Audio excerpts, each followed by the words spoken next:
mean, obviously, Avon. I'll just do the best I can and it'll be All right. okay. Yeah, no worries. Okay, so I click the live button and I need to make sure that we get that going. Okay. And it cracks me up because sometimes we're live and I'm just sitting here chatting away. So, well, I mean, to myself like this. So, Okay. not with you guys. Okay, so it says we're live. Yeah, no worries. All right. Well, good morning, everyone, and welcome to JCPS Digital Learning Live. I'm Elaine Abenatha, and I'm a digital innovation leader here at JCPS for middle school and state agencies, and I'm very glad you're joining us today. So today we are going to talk about the first round today is open forum discussion for racial equity and NTI, and we have our MTSS department with us, and we have Avon. Good morning, Miss Avon. How are you? I'm doing great. Thank you all for having us. Thank you for coming. And Shashray? Oh, there we go. We're going to need to push the unmute. You're good. Sorry, we're not MTSS. Oh, I'm sorry. Diversity, Equity, and Poverty. Thank you, Diversity, Equity, and Poverty. Thank you for correcting me. I appreciate it. And then we also have Rachel, who's doing her screen share already this morning. So I want to just yes. Good morning, Rachel. How are you? I'm doing wonderful. Thanks for having us. Good. Good morning. So as you're joining us, make sure that you drop in your name and where you teach and what you teach in the chat. And the ladies and I were just saying, we hope that you ask questions. Make sure that you drop those into the chat on YouTube. If you don't see that chat capability, just make sure that you are logged in to YouTube and you will have that chat capability on the right. All right, ladies. So let's get going. Okay. We as a team think it's really critical when we are having conversations that deal with race or the impact of bias or microaggressions or all of these terms that we are frequently talking about, that we need to establish some norms. So we think it's really important to establish this. So we want to just show you some of these. Obviously, we want to speak clearly and we want to respect those who are making comments in the box or who have sent us questions to talk about. Sometimes there's not always a final answer or a perfect response, perfect solution. So sometimes messiness occurs.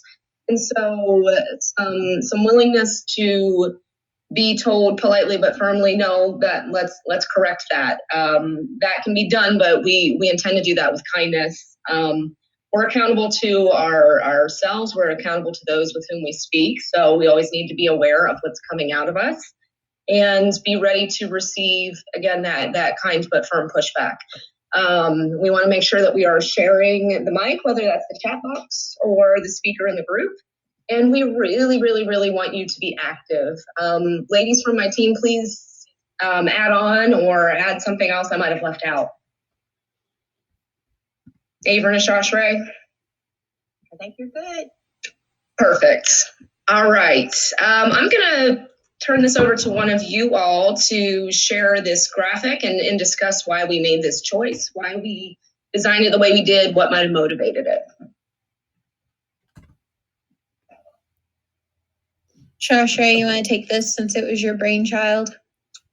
Well, I think the idea originally came from a quote that Lamanda found, and we kind of changed the quote around, but I'm such a visual person, and I felt like we needed to have something to capture actually what families and students were dealing with. So when I found out that Avon was able to do some cool things on this Canva, I kind of shared with her what I was envisioning, and our brains and our team brains worked together and created this particular Canva here, which I think is very powerful in a sense.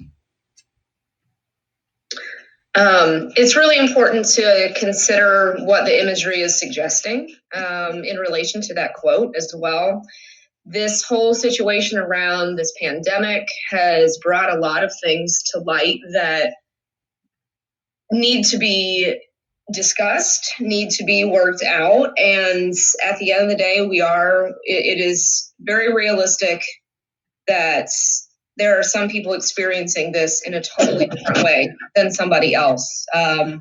And there's some research around this kind of being called situated differently. Yes, we're all experiencing this pandemic, but our experiences are vast and varied. And so we just have been sharing this a lot frequently because we want to ensure that our students and their families' humanity and experiences are being recognized first before we make academic and instructional decisions. Anything else, ladies, before we move on?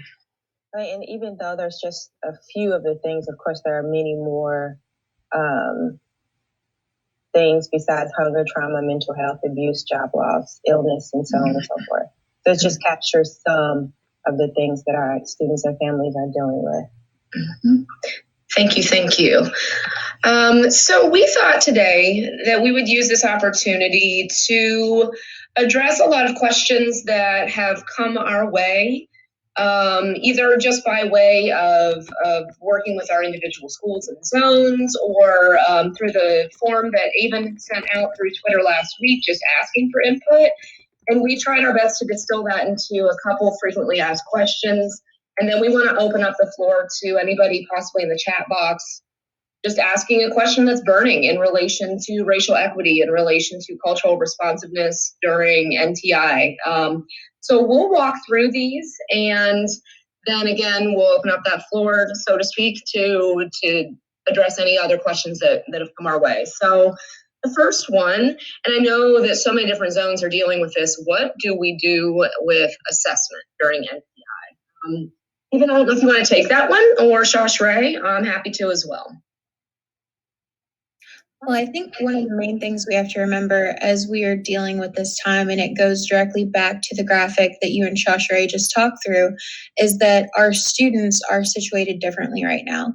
So if we are assigning grades, what we're really looking at is the amount of privilege a student may have, which is another quote that's been circulating around about this. So when we are looking at assessment during NTI, I think a big part of this is that we take the time as teachers to breathe and to focus on giving genuine feedback to our students so that they are moving towards mastery, even though we're in this very different and kind of surreal time for them. Excuse me. And so even I'd like to add on to that, where no matter the grade level, no matter the content, feedback needs to be high quality so students understand where they are and where they're going. But feedback also needs to be customized to the individual. What are their needs? What are their areas of strength? How can we as educators guide them effectively through specific feedback? It's not saying good job. It's not well done. It's you did a great job with such and such skill. Let me help you either continue to improve that, or let me give you some guidance as to where you need to go next. So we've just got to be very careful and very specific in how we approach that. Anything else from the team before we move on to the second one? I think you're great. You're fine. I just want to give a shout out to some of the people that are in the chat. We have my coworkers, Russ Hockenberry and Stephen Durham, and Katia Turner is here from, she's a resource teacher from Zone 1. Welcome. And then we have Miss Jenny Averly's here, and Deborah Berger, and Evelyn Nicholson, and Yolanda Williams. And we may have even more, but we're really glad that you're watching with us today. Thank you. So please use that chat box thoughtfully. If something crosses your mind, we want to hear it. So please use that. So next, what are we doing to be responsive to the needs of our students and their families during NTI? And there's a lot of different ways to think about this. And Josh Ray, I'm not sure if you maybe want that one, or I can take that too. Sure, go ahead. It's fine. Okay. The obvious here is that our kids are not in school, and they're not with us every single day in the flesh, and they obviously come to school for a variety of reasons, but when we have established relationships that are meaningful to these students, they come to crave that, and they love educator support. And so it's an enormous challenge now. And so we've got to utilize the relationships we have established to know what the needs are and to know how to reach out to our students and their families during this time. And so teachers have had to be creative in how they do get to their individual families and students. We have a family engagement. I don't know if that's a department or if one of my colleagues can speak to that more clearly, but there are people out there who we've been turning to, and I want to say Crystal Hawkins, but please correct me, team, if I'm wrong on that one. Maybe not. Yes. Okay. That is Crystal Hawkins. And I think the biggest thing that we need to take away from this is flexibility and openness and being present, making yourself known to your families and making yourself available. And that means using as many different creative ways of reaching out, whether that's email or Class Dojo or Remind, or allowing your students to send you a picture of their work, or allowing your students to email it at 9 o'clock at night. You may not get to it that very moment, but just adjusting your approach to responsiveness. Team, if you have anything to share, please do. I would like to also add that you wouldn't know what the needs of your students and families are unless you actually do contact them. One of the things prior to this crisis was our team encouraged teachers to be culturally responsive by making sure that they develop relationships with their students. And oftentimes we will get the question of, what does that look like? What does that mean? Well, talk to them. Ask them questions. Ask them what they like. How do they best learn? And what I find fascinating at this point, I wouldn't say fascinating, but somewhat sad, is that there are teachers trying to reach out to families. This has forced them to have to reach out to families when prior to this they were not communicating with families as they should have. So I think the responsiveness to the needs of students are first, ask them what they need without assumptions.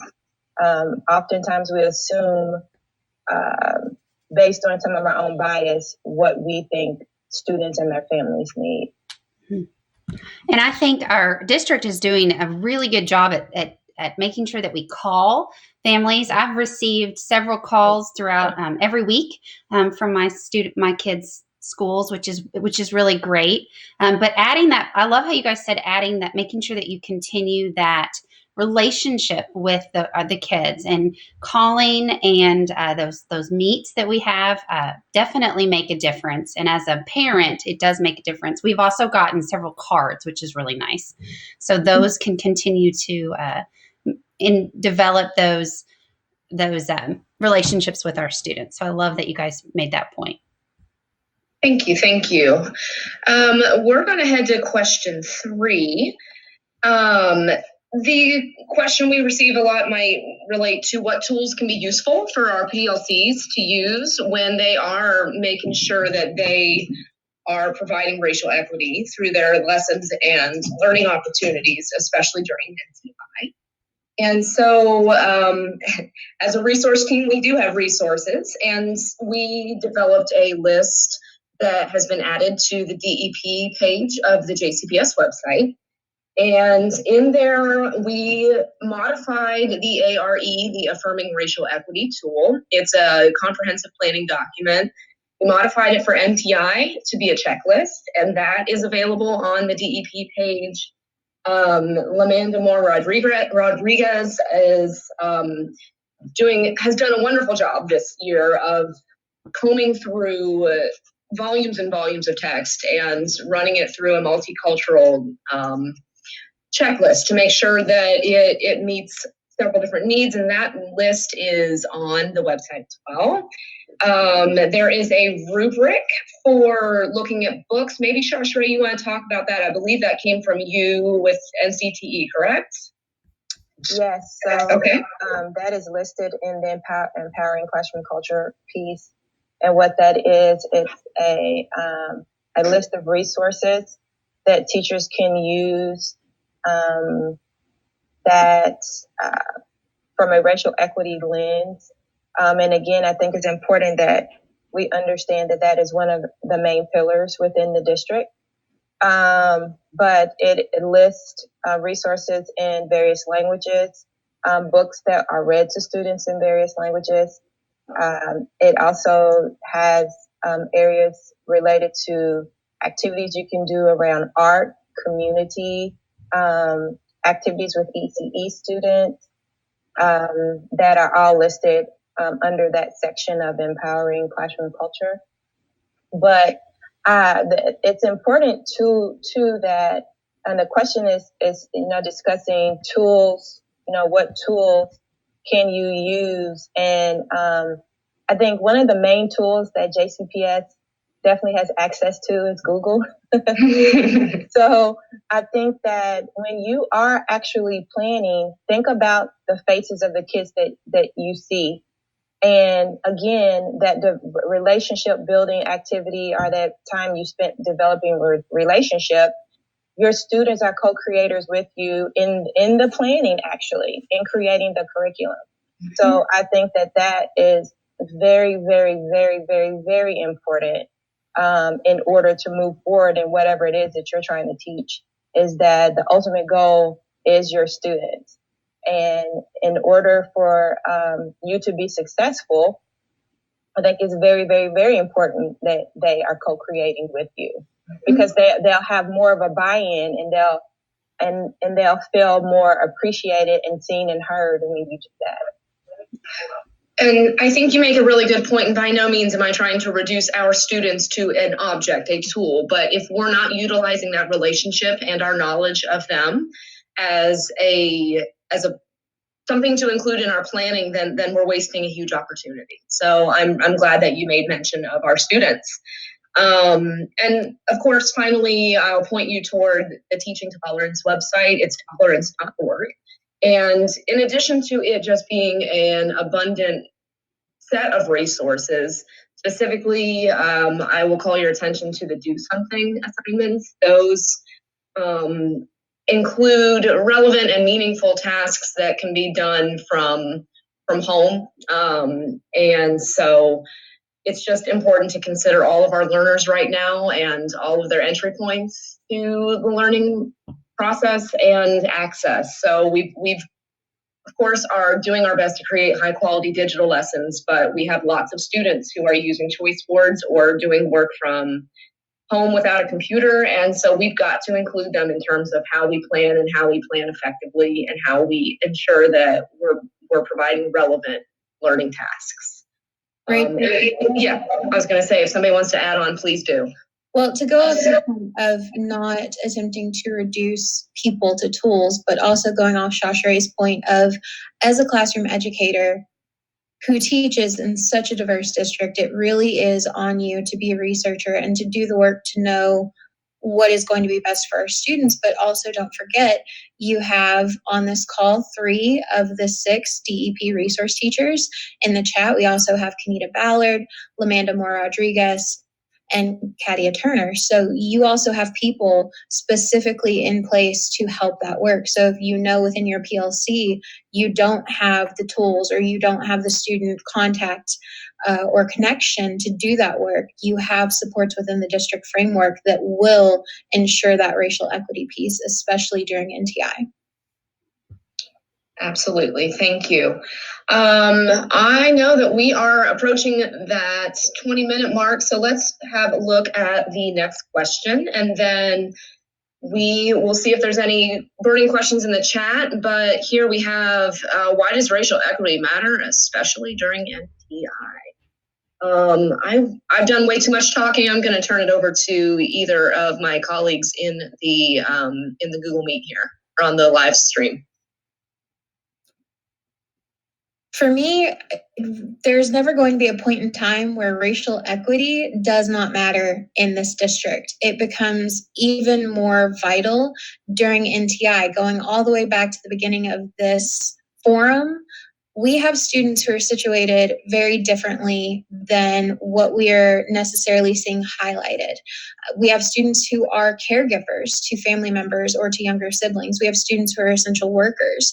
So when we are talking about racial equity and when we are talking about why it matters during NTI, not that it isn't always crucial, but it becomes even more important to ensure that we are being equitable to all of our students, regardless of their race or their situation during this time. If we aren't being responsive to those needs, we aren't really teaching the whole child, and we aren't accounting for who they are as people, or the situation that they are finding themselves in presently. And that, as teachers, is our job during this time, is to support their learning.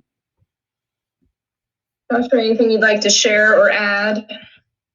I was just waiting to see what you were going to say first, because I don't want to repeat what you were going to say. So you can go ahead, Rachel. Of course. And I completely agree with Avon where it matters at all times. But I think that this present situation has really brought the meaning of this image to the forefront. And if we were not aware now of systems, my dog is having a lovely bark, systems of oppression and the ways in which school, in the way that it's designed, has upheld a lot of those. We have this opportunity to think about how things can be different.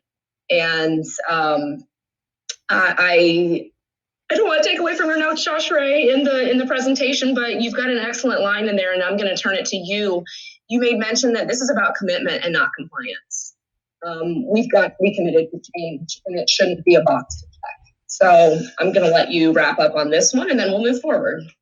Yeah, so I think that we have to definitely do some reflecting ourselves as educators and how we were educated, which was actually not through a racial equity lens.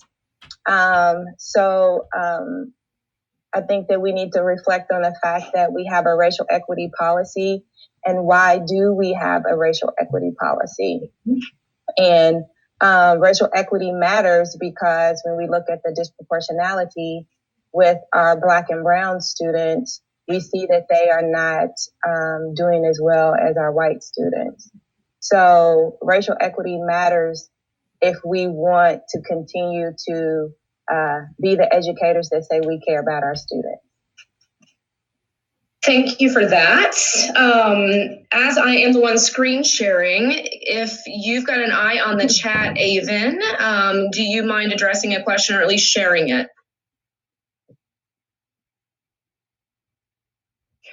So there has not been a direct question, but we did have something interesting brought up that I think relates to this question by Mr. Hockenberry, of a mother in South Bend having to drive to a bus depot to pick up a Wi-Fi signal. So one of the other questions that we've seen, even though it's not been formally asked in the chat, is what are we doing to ensure that that technology divide is being addressed? And that could go for students who don't have internet at home. That could go for ELL families who don't have the appropriate information to have gotten a Chromebook or to have access to Wi-Fi in their home right now. I too saw. I got to see this actual story on the Today Show, and what I really liked about what they said was that this is a time for our school districts and our communities to jump in and help all of these inequities, and making sure that we help those families, as well as the grace period, which, making sure that you are knowledgeable about your students and have that relationship with them. So definitely huge point on that Today Show. And if you didn't get to see it, I'm sure it's on their website as well. But it was very interesting, the length of that, what that mom would do to make sure that her kids were able to do what they needed to do for school. And I also think too that it's important that we understand these inequities that we're seeing are not new. Mm-hmm. These inequities are centuries. Really, they are. And I think that this is an important time for teachers to actually dig into the historical factors as to why we are where we are, why we have a racial equity pillar, why we have a racial equity policy, and why racial equity matters. Spend some time researching redlining, gentrification, food deserts, the history of public school and who school was created for.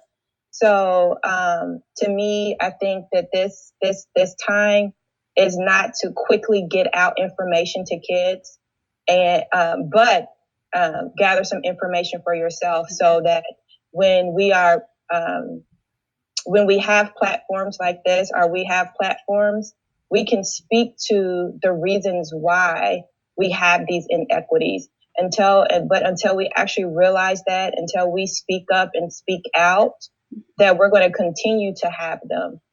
And help be the change, making sure that you communicate with your fellow coworkers and help be the change and do that. Like you said, Shashay, speak up and be the change. And I love that. And I think we have tons of teachers in our district and administrators and that all try to do that. And of course, our whole department. And I love that.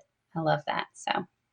Well, and to add to that, one thing that we have to be aware of, and this goes directly back to Shashray's point, these aren't new, but suddenly we're finding innovative ways to address them. So one of the things we have to ask ourselves and really look in the mirror and think through is, why are we just now addressing them when we suddenly have all of these ideas that could have addressed these issues long ago? So it's also on us as teachers and leaders within this district to not backpedal once this situation resolves itself.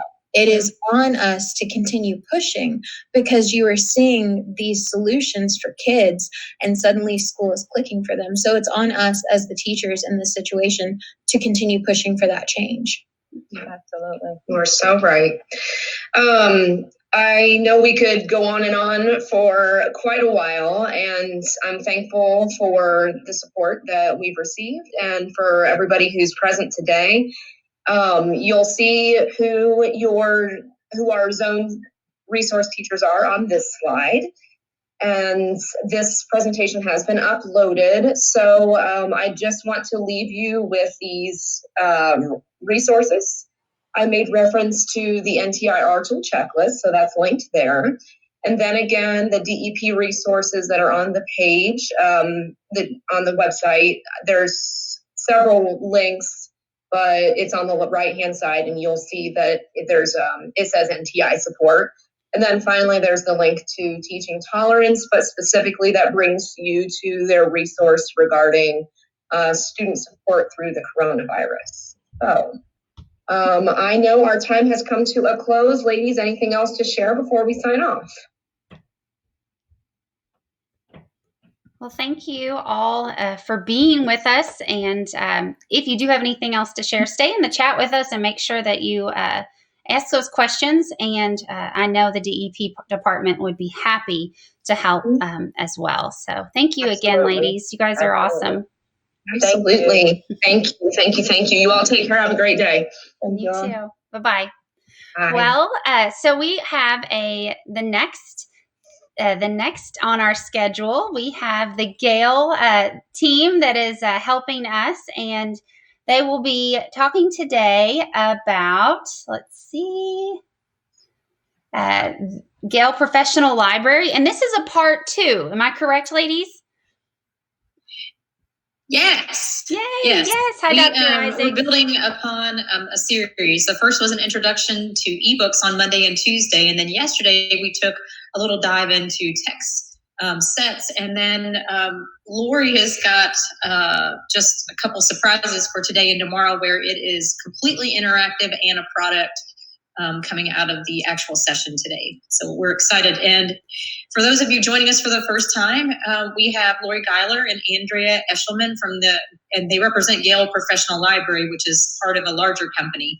But where you may have seen these names or heard about them is they are doing some work with our library media specialists in the district. They work with curriculum design and learning innovation to identify things to support the curriculum and build literacy. And then within the professional development and learning offices, they are working on identifying strong professional learning options and ways in which you can kind of personalize your pathway. So we want to welcome them. This is just scratching the surface, but we're so glad to have you here today. And if you have suggestions or ideas, feel free to mention it in the chat and we will get back with you. All right. Well, good morning, everyone. Thank you for joining us again. I feel like we're getting to know each other pretty well these days. So this is Gale Professional Development 103. Today we are going to actually start to build. We are going to start to build our product. I am going to share my screen just quickly so we can go over a short PowerPoint presentation, and then we're going to go live into the product. And I do want to hear your feedback. I want you to work along with me. I'm a firm believer that we learn best by doing. So that is our goal by the end of this 30 minutes, is that we're actually going to do this together. So just to review, you do have a wonderful collection of Gale ebooks to support your professional development. Your collection is aligned to the Danielson Framework for Teaching. And here on the right-hand side of my screen, you're going to see exactly what your collection looks like when you log in. There are multiple entry points. Again, you can enter through the Library Media Services LibGuide. You can also enter through the Professional Development and Learning portal.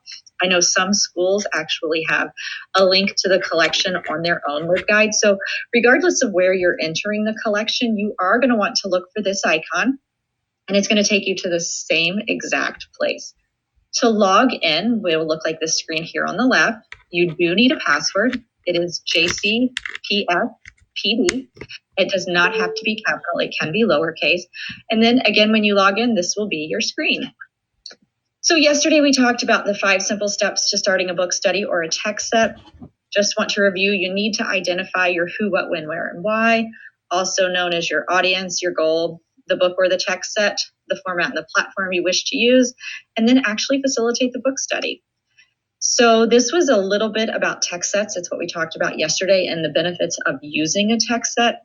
Today, we are going to actually build a text set for school leaders to help them support their own teachers.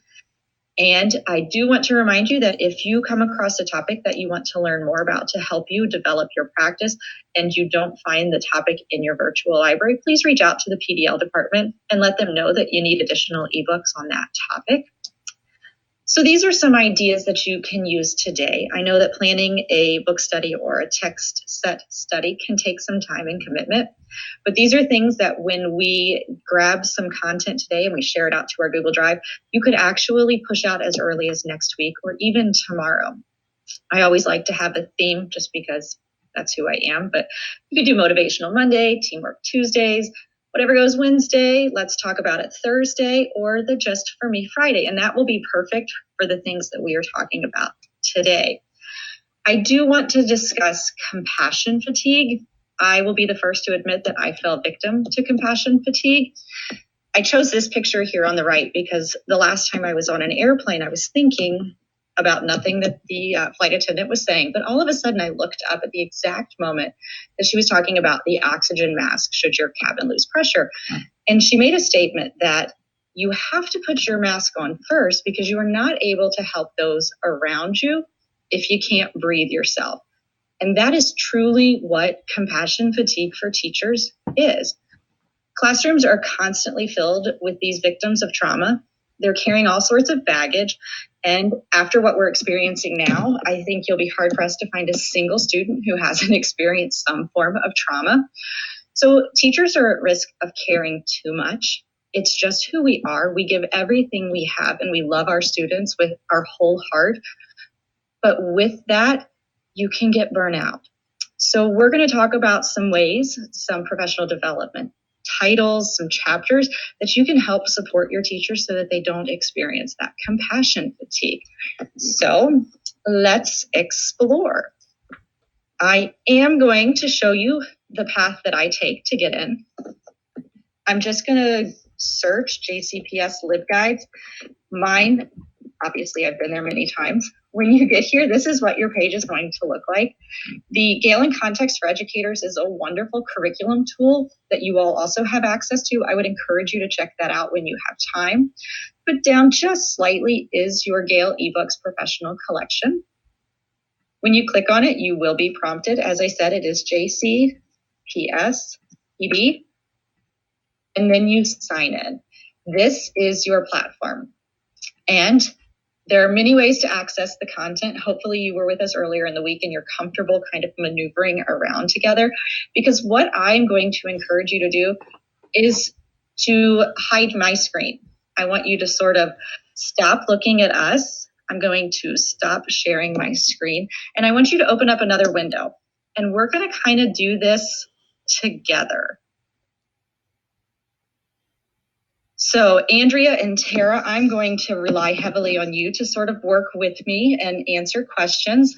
What I would like everyone to do is open up another tab and go ahead and search JCPS LibGuide. And I will give you just a moment to do that. I want to make sure we're all on the same page.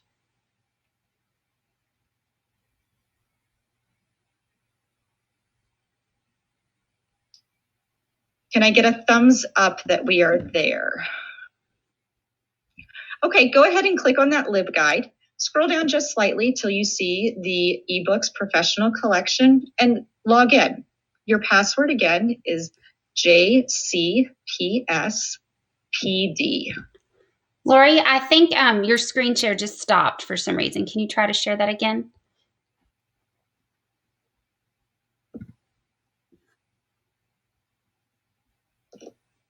Are you seeing it now? Yep, looks great.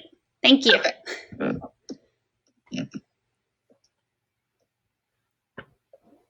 All right, Andrea, are you logged in? Yep, Lori, I'm in. Dr. Isaacs, how about you?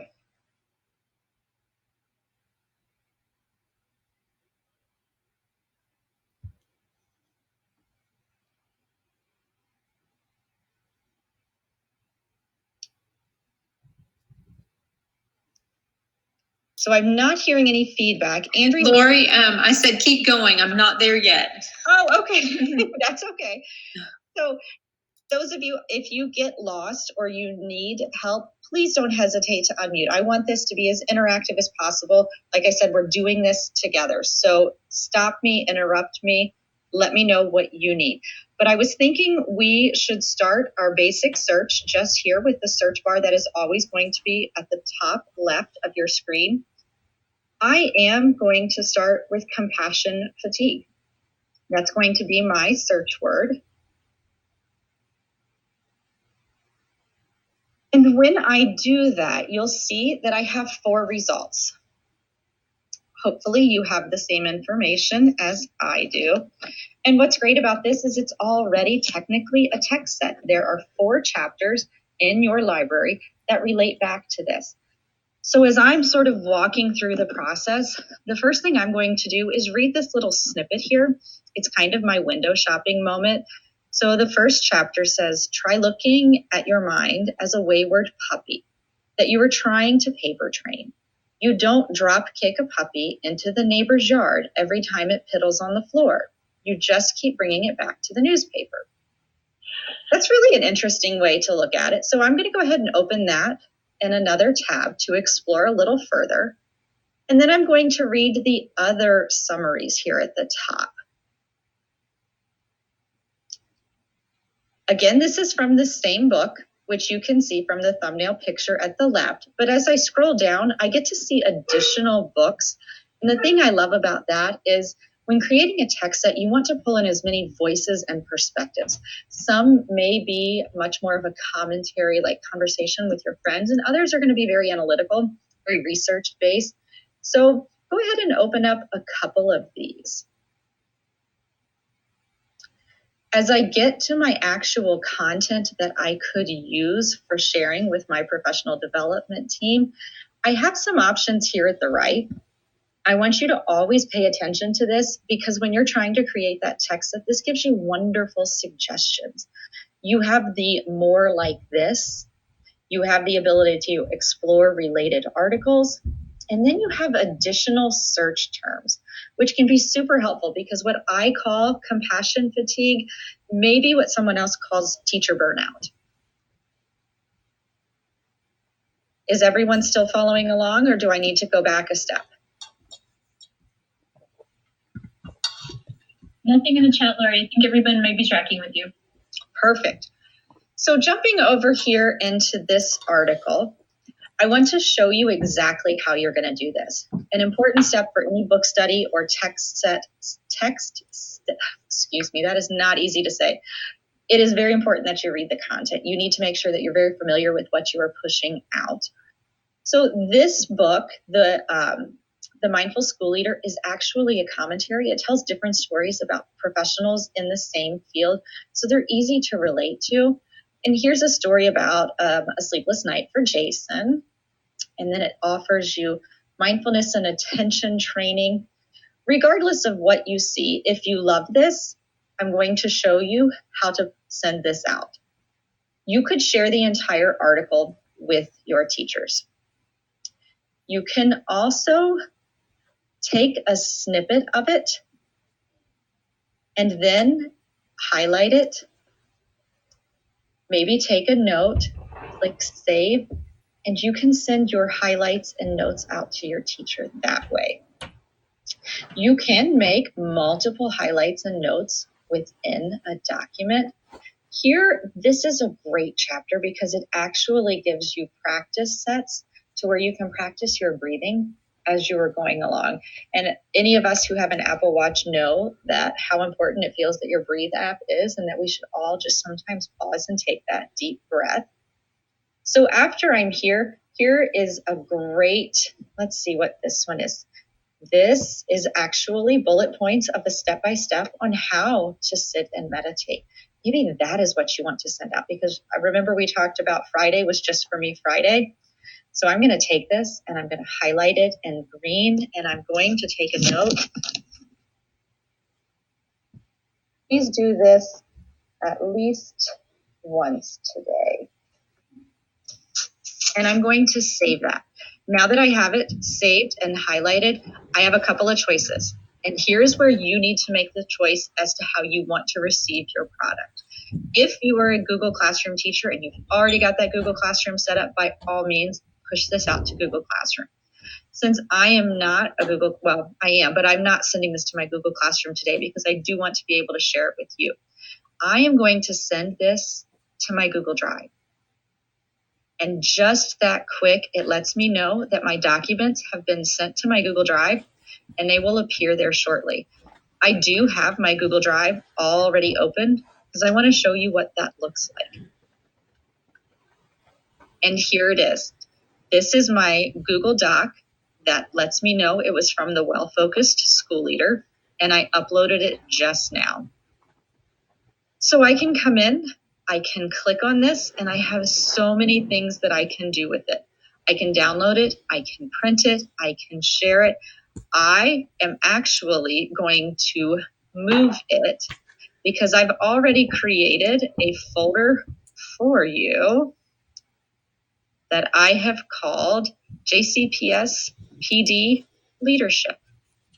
So I'm going to put this into that leadership folder, and I will be sharing that leadership folder out with all of you.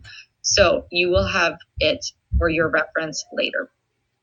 And here's what that looks like. This is the start of my text set. I will show you that this is a title that I'd already started. This was called Taking Care of Yourself. And in here, I made lots of wonderful notes and highlights that you can use today. This is taking charge of your inner dialogue, etc. So at this time, we are about halfway through our session, and I do want to pause because I want to start hearing your feedback. I want to help you as you start to do this. Is there another search term that you feel would speak to that compassion fatigue or that teacher burnout? Let's search it together.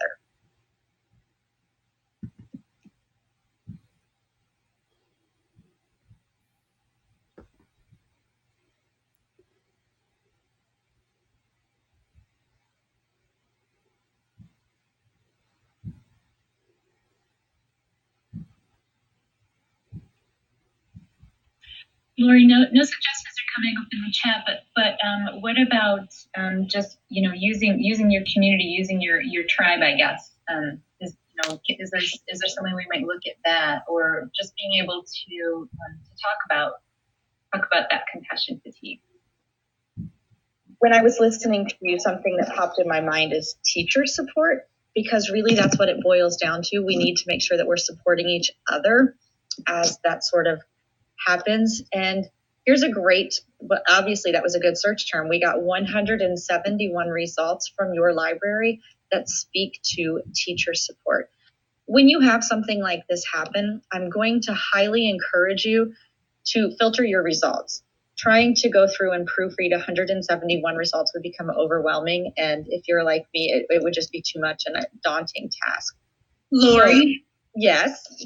We had someone in the chat room give another topic when you're ready for it. Oh, perfect. So looking here, this was my topic finder for teacher support.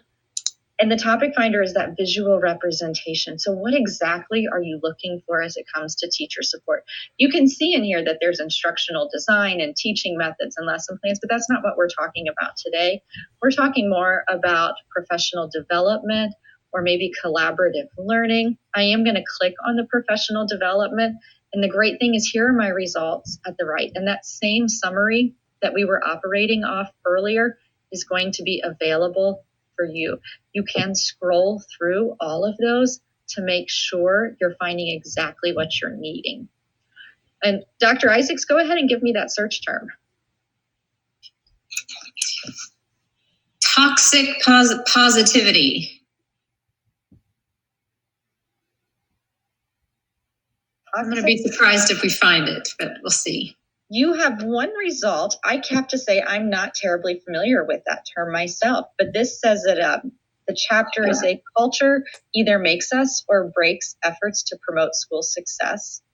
Does that sound like it might be something that lends itself to that search term? Let's see if Yolanda Williams writes back. Thank you also, Yolanda, for sharing that.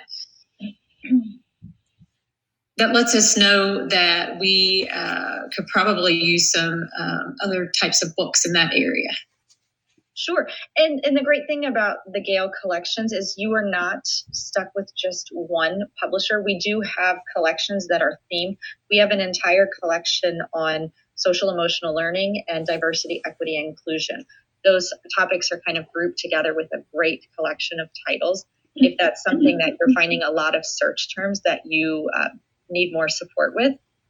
And looking at this, the more to explore, it takes a village, social norms, bystanders, and peer mentoring, effectively working with the central office, fueling the learning organization, and then some additional related subjects.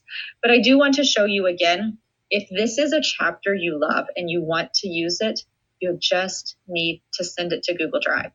I'm going to go ahead and send it without any marks to my Google Drive. And then again, one more time, I do want to show you what it looks like when you receive that in your Google Drive. It will come across right as this. When I click into it, I can, of course, open it up, but this is a 31-page chapter. That's a lot of information. Again, once you have the document, you are able to move it into a folder that is pre-created. I am going to put this in the leadership folder that I will be sharing out with you all later. So you will be able to see all of the goodness that has already been curated for you. And if you're able to see my screen right now, you can see that the notes and the highlights that I've taken. If you don't want to send the entire chapter, this is an example I'd like to show you, because what I did is I only kept my highlights and notes. There was a lot of information in this chapter, but I felt it was too cumbersome to send all at once. This is, again, about breathing. So this one, let's see, this was a 30-second breathing exercise. Then I have here in yellow a 1-minute breathing exercise. And at the top, there was my 3-minute breathing exercise. So when you get this folder later, if this is something you want to push out to your teachers right away for the Just For Me Friday, you have 3 breathing options to help them. And again, here is a hyperlink back to the entire chapter. So that's one of the great things about all of the Gale products is it always is going to link you back to the book so that it's easy to find more information.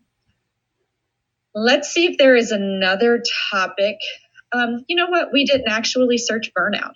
That's a term I think a lot of us might be familiar with. Lori, while you're looking, while that's populating, I just want to point out, so as I was going along and following along in your search, a title popped up for me that really caught my eye, and it's Keeping the Professional Candle Lit. And so as I saw that and I clicked into it, it just occurred to me what a great personalized experience this is, right? Because you for your professional development went down one path, and I found another article that really spoke to me that I can just drop into my Google Drive, or maybe if we're collaborating in a folder together and we're kind of building out resources as a group, I could drop that in because maybe you didn't see it, as you were scrolling through your results. So I just really appreciate how living and breathing this I guess process is to be able to develop really great resources, not only for yourself, but also for each other. Absolutely. I think that's a wonderful point. Like, what a great thing. As we're doing these searches together, different things are going to speak to different people. And I encourage you to send those to yourself, to review them later. And you all know the power of Google. Once we have something in Google Drive, you can share that document with a colleague or with your mentor mentee, and you can collaborate live in the document. You can take notes that other people see. And maybe you see this as an opportunity to utilize it in this distance learning model where others might not have seen that. So the ability to just kind of bounce ideas back and forth using curated authoritative content from your virtual library is just so powerful. And the number of ways that it can be used is limitless. Lori and Andrea, how often are resources added to these libraries? To the library? As often as you purchase them. Okay. These books, you own them. These are actually your collection. I do want to mention that right now, due to the distance learning model, Gale has opened up a few resources for free. There's open access, and I will show you that site in case you want to write it down. Lori, I'll share the link in the chat. Oh, that'd be great. It's the Gale's COVID response site. So Andrea is going to share that link in the site. If you would want to be able to click into that, there is going to be a collection of titles in there that are not in your current collection. Now, the great thing about the open access resources, you can use them and explore them. And if you save them to your Google Drive, they will never be lost. I'm sure there will come a time in the future when we no longer have free and open access. So I would encourage you to go in and save as many titles and chapters that speak to you now. Lori, we have a couple other things from the chat room. Okay. We've got Brian had a comment and said that it looked the same and he saw everything except, quote, the explore / more like this. And then the second part is a question. Is there a way to save articles in the searches outside of dropping it into the drive? Yes. So if you want to save information, you can send this to yourself. You can email it to yourself so that you could have that link. Another way is to use the Get Link tool. This is a living, breathing document. Any changes you make to it here, any notes and highlights will not be saved unless you do something with it. If you don't want to send it to Google Classroom, Google Drive, or email it to yourself, maybe you want to post this to a Padlet or a Jamboard, you're going to want to use the Get Link tool. And it does exactly what it sounds like it would. It allows you to get a persistent URL so that next time you want to come back to this article, it is going to have all of your work saved. So with Get Link, you simply select it, copy it, and then you can post that link wherever you choose. One caveat of that, if you were to post that link out on Facebook or Twitter, if they don't have access to your collection, the link will not bring them back to the article. The link is really something used internally. Due to our agreements with publishers, we can't have people obviously sharing out that content across the World Wide Web. One more clarifying. Brian wrote back that when he did the search under the results, he didn't see the explore side item. You will get those when you are in a content. So if I were to do a search, just going back to my burnout because that's quick, I have all of these chapters. So from here, this is going to be my results page. You will have the ability to filter your results from the results page, but you won't see them more like this until you click into a chapter. When you click into a chapter, you will always have the explore and more like this. Does that answer his question? Let me see if he writes back. Another question is the Gale professional learning, is this on YouTube? I believe we are being recorded now, and it is going to be posted live on your YouTube channel, the learning channel. Yes, it sure is. And this will be broken into a different series because you have a part 1 and part 2, and then those will be in the NTI, in possibly even a Gale playlist. So yes, that is correct. Very good. And again, if you're having issues getting to those, like I said, there's going to be multiple entry points. I know that it is available in the LibGuides. I also know that it is available in the Professional Development and Learning portal. You could speak to your librarian at your individual buildings and ask that they put the Gale link directly there under teacher resources. But something that I would suggest you do, regardless of how you enter the site, once you get there the first time, go ahead and bookmark it. Then you never have to worry about that. It's just saved in your bookmarks. You might be asked for a password when you log in, but it will always be JCPSPD. But I find bookmarking websites is the easiest and most effective way for me. If you're looking here at the top of my screen, you can see I have multiple folders, and inside each folder is multiple links. Just kind of saves me that step. So are there other questions? Are there things you would like me to show you again? I want to make sure that you have clicked around in the website. I want you to feel comfortable with the ebook platform. I do host an office hour for all JCPS employees. It's daily from 12 to 12:30. That way, if you want to jump in and chat with me, if you want me to help you find content, that's what I'm here for. I am happy to do it with you. We have only been working along the search today, but I do want to remind you that you can get to content by browsing your collections here on the left. Your collection was originally purchased to support new teachers in developing their teaching practice. So a lot of the content you're going to find speaks to methodology, and that is great. Absolutely use it for that.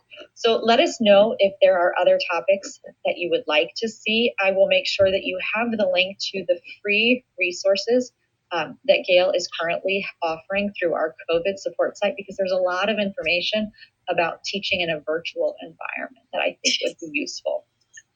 Special thank you to you, Lori and Andrea and Elaine for facilitating. And I know Kathleen for sure is helping with some of the facilitation in the chat as well.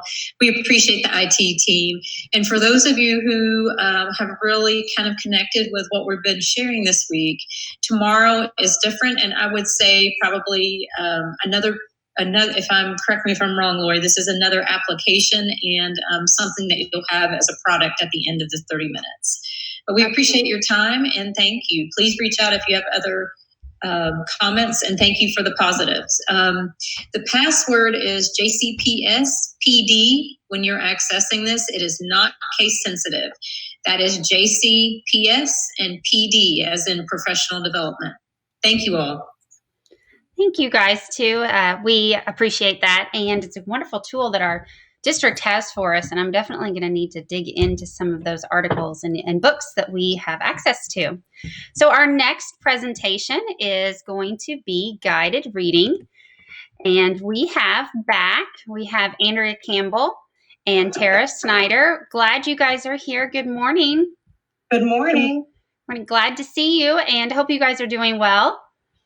We are. Do you mind helping us out with the videos again this time? No problem. I can surely do that. As we have 1 second, I want to introduce myself. I'm Elaine Abenatha, Digital Innovation Leader for JCPS and middle school and state agencies. And I want to make sure that you are interactive in this chat on YouTube. Make sure that you are logged into YouTube if you don't see that capability, as well as let us know where you are from and what you teach.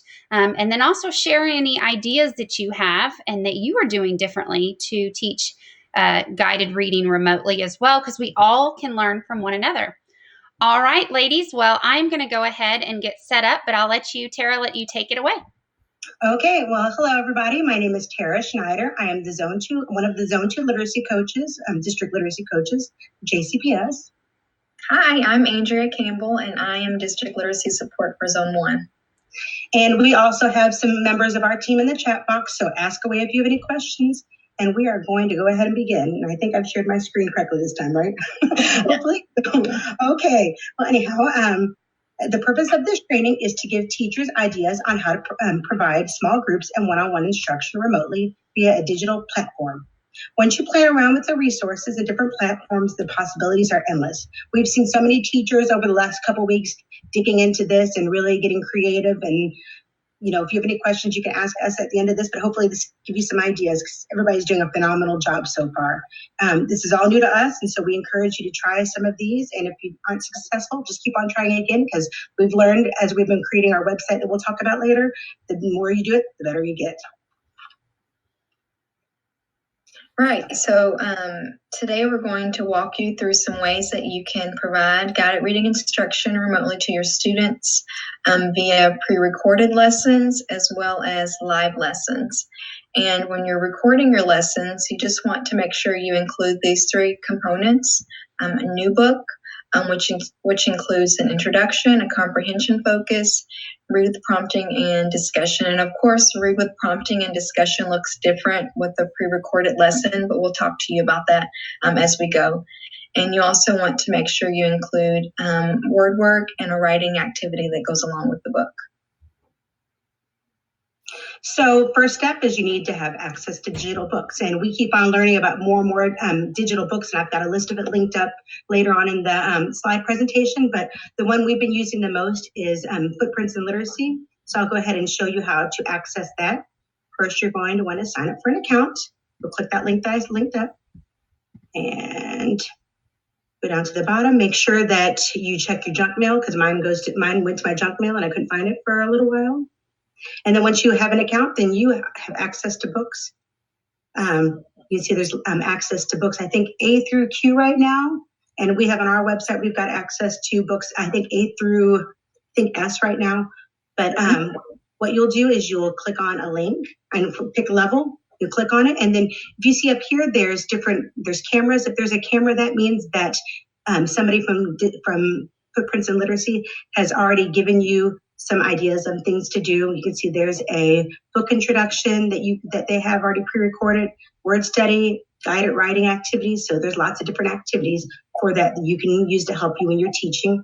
There's also, you can see what the books look like. They're just a great resource. They look just like the ones you could have in your hands. So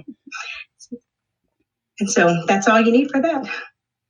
And so also, I've been having a lot of teachers reach out to me. They didn't know how to be able to see their students and be able to see the books at the same time while they're teaching over Google Meet. So I found a great extension called Dualist, and I linked it up over here.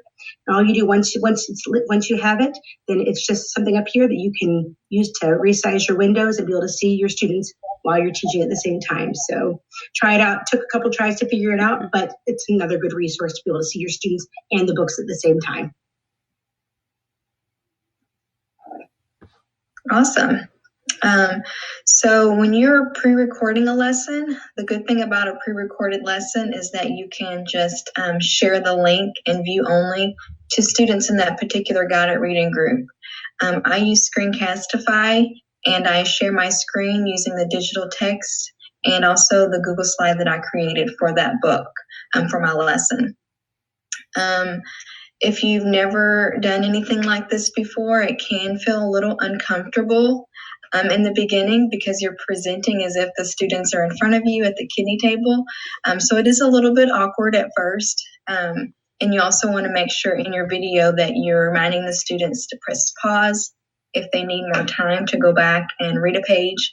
And you also want to make sure that you're speaking clearly and giving them a lot of direction so that they can be successful independently. When you're doing your new book introduction, make sure that you're giving a lot of support, more so than what you would in the classroom, because again, you're not there to with them during their struggle. So you want to relieve as much of that as possible during your new book introduction. With you also want to make sure that you're reminding them what materials they need, especially if it's a transitional lesson, because they'll need something to write with during the reading. With Screencastify, the good thing is if you make a mistake, just repeat that phrase again, and then at the end you can edit and take that part out so that you don't have to redo your entire lesson again. And also with Screencastify, you can choose to show your face if you want in your lesson, or you can choose to hide your face if you want as well. We'll show you a quick video of a new book introduction during a pre-recorded lesson, as well as what to do during the reading and then in the discussion. If you want to click on the new book introduction. Okay.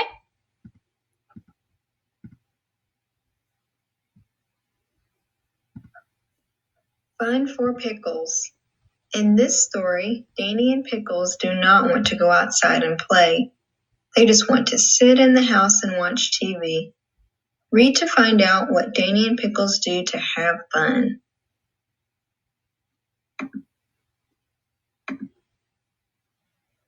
So here's Danny and Pickles sitting watching television. Here's that long word, television. Can you say that? Good. And they are going to put on a play. So right now they're writing the script.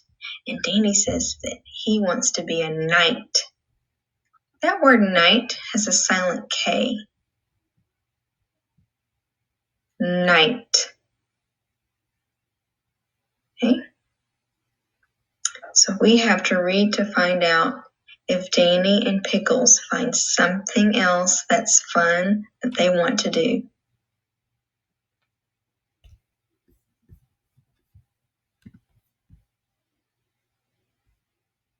Would you like to go on to the next comprehension strategy or video? We can skip the comprehension strategy. If you can move to the last one. Okay.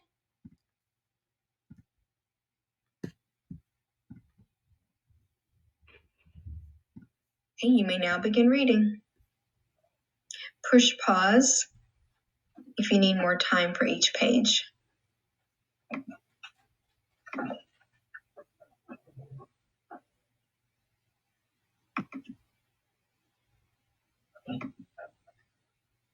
Now, go ahead and record who the most important character was, what they did, and why they did that.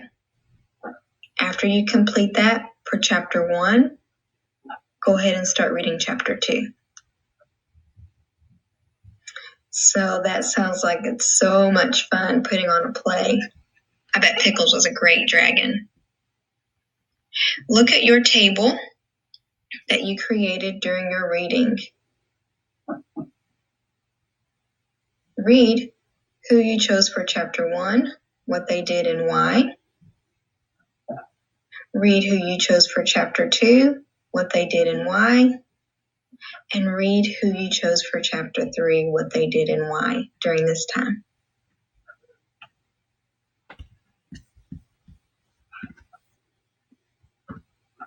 So you'll notice when you do your pre-recorded lessons, you want to kind of overly exaggerate what you want them to do so that they can be successful. We'll skip the live discussion video, and then Terry, you can talk about your live video. Okay, so doing a live video, a live Google Meet with your student is another opportunity to teach with them with guided reading or with reading groups. So basically you'll do a Google Meet with them and you pull up the book, just like I showed you with when you use the Duelist. You can do it that way. And you're going to read with them and prompt them while they're reading. So that's what's nice about doing the live meetings with the students. So let's go ahead and if you wouldn't mind clicking on the picture for read with prompting, you can see how I was able to do that. Okay.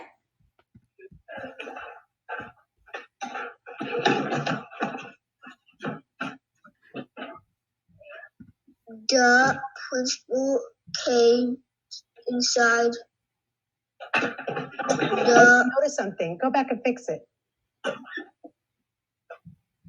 Let's do a slow check on that word inside. Ready? Inside. into. Oh, go back and reread it. Good job.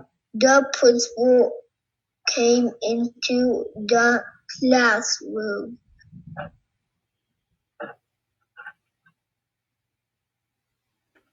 So it's almost like having my student there with me during a live lesson. So Andrea, if you want to talk about the 5-finger retail discussion for live. Yeah, so like Tara was talking about, the live lesson is great because you have that interaction with the student and you can talk them through their struggles. This is just a short video of a discussion with the student after they've read the book, and we're talking about the comprehension strategy of the 5-finger retail. And can you show that one, please? Sure. Thank you.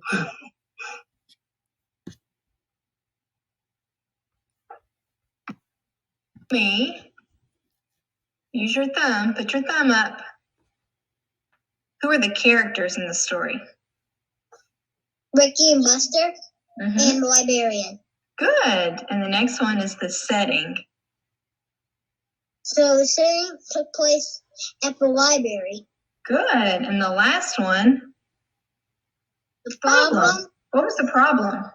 So Buster was too loud, and the librarian said that he had to be quiet, so she said that he'll have to take him outside.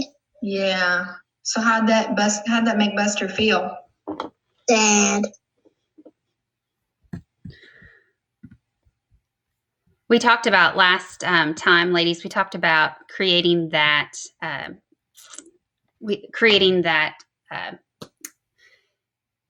that relationship with your students, and how having these interactive meetings and also lessons with your students can also help grow that as well. So I love this.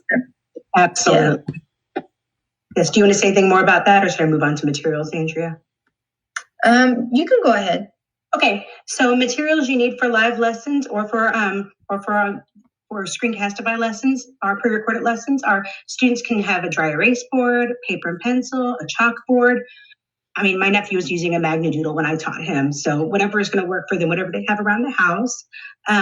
For the teacher, digital books I've linked up. Pioneer Valley you saw the set of books we have for Pioneer Valley. Rigby has a set of books also, but you cannot use it on Chrome for some reason. LLI is available as well, but you have to already have an existing account. Capstone Interactive has some online books, and the Mary Ruth books that are Reading Recovery favorite also have access to online books. So there's a bunch of places that are giving us free access right now during our NTI period. And then, of course, you want to have your Next Step Forward and Guided Reading book and the comprehension cards. So when you're giving your word work instruction to your students remotely, there's so many different options that you can choose to use. With a pre-recorded lesson, I just used Google Slides, and I gave them the instructions during the video so that they could do their activity. And if you want to show the analogy, just click on the picture.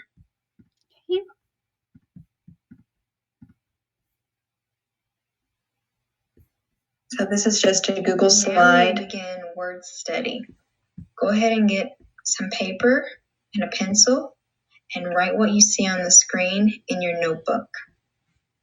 All right, good job. I have the word car on the left side and the word boat on the right. When I hear the word car, I hear the R. When I hear the word boat, I hear the O. So I'm going to say some words. And if you hear the R like in car, I want you to write the word underneath the word car in your notebook. If the word sounds like it has the O, like the word boat, I want you to write it underneath the word boat in your notebook. Okay? If you need more time, just press pause on your screen. Sharp.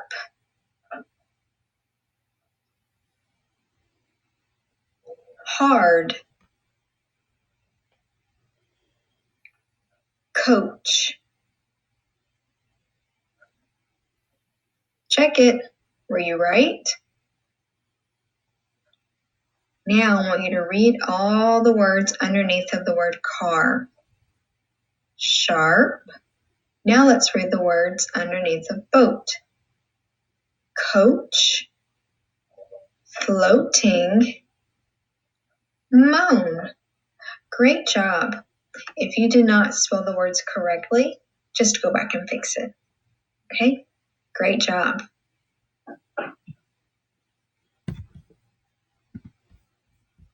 So you can do your word work that way, or you can, if you want your students to be a little bit more interactive, you can create a Google slide and make a copy and share that slide with particular individual students so that they can actually manipulate the screen to do their word work.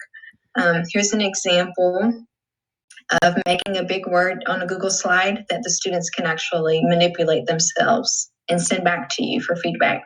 Tara, and Andrea, I wanted to make sure that we point out, I've recognized some issues with this of making sure that when you share that one example, that it's where some people give where everyone has edit access. And if you do that, then the student who finished it prior and maybe they left it that way, the other students don't really get that access to manipulate it. So I loved how you said that making sure you give where everyone gets a copy in that Google, a copy for every student in the Google Classroom. And that's just a really good point to make sure that we drive home, because if everyone has edit access, then they're all really just working, and that's not a good tool for this purpose of what you guys are using it. So I love that you pointed that out. Absolutely. Doesn't that make it? It's like, but it's just a little trick It's that we have to make sure. Yes, it is. And while I've got our momentum stopped for just a second, I want to give a shout out to Maritha Mitchell. They are very active in the chat, and I know you guys have some teammates in there as well supporting. But Shelly Barber's here as well, Allison Henry, and Lori Ward and Brittany Shortage. All these chats help us grow together, and I love that we're sharing lots of ideas and other ways that we use it. And if you have capability to share on Twitter, make sure you use the hashtags of We Are JCPS at Home, and then also hashtag JCPS Dig In, which stands for digital innovation, because we're all becoming more digitally agile and we're innovating with our digital tools, just as you guys are showing with us. So this is just great. Thank you. All right. Andrea, so if you're going to do interactive word work, you just have the student click on the audio so that they can hear the word, and they can physically click and drag the letters into the boxes to spell that word.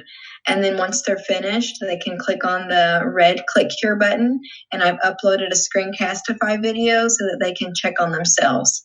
It's a step-by-step directions on how to be successful with that big word.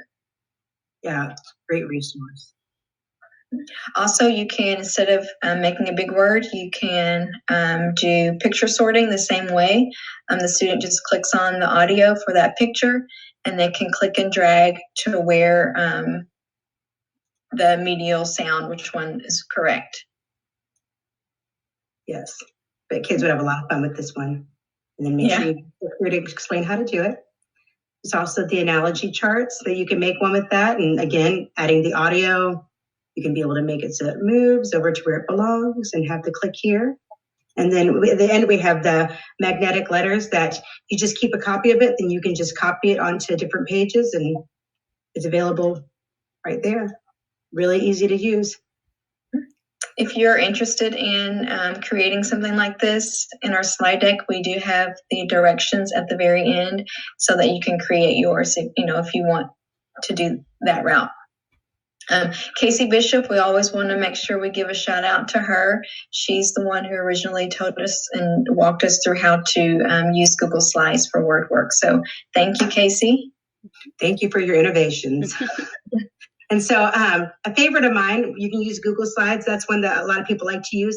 I prefer Jamboards. I like it. So you can do a lot. You can be very creative with the Jamboards also. And I think there's something that you can create very quickly and easily. So if you wouldn't mind showing the video on, I think, the new word or the analogy on the Jamboards, you can see what that looks like and how to use that. This is one of my jams too, so I love it. First, what comes next? What comes next? What comes last? Okay, close your eyes. What's missing? Now you can look again. Oh, Let's see if you're right. Are you right? yeah. Okay, close your eyes.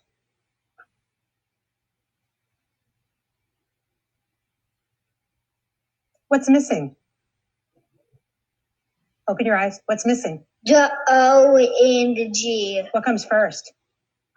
The G. Then comes the O. Let's see if you're right. Are you right? Yeah. What's the word? Good. Very good. Close your eyes one more time. Are they closed? Yeah. Okay, give me 1 second.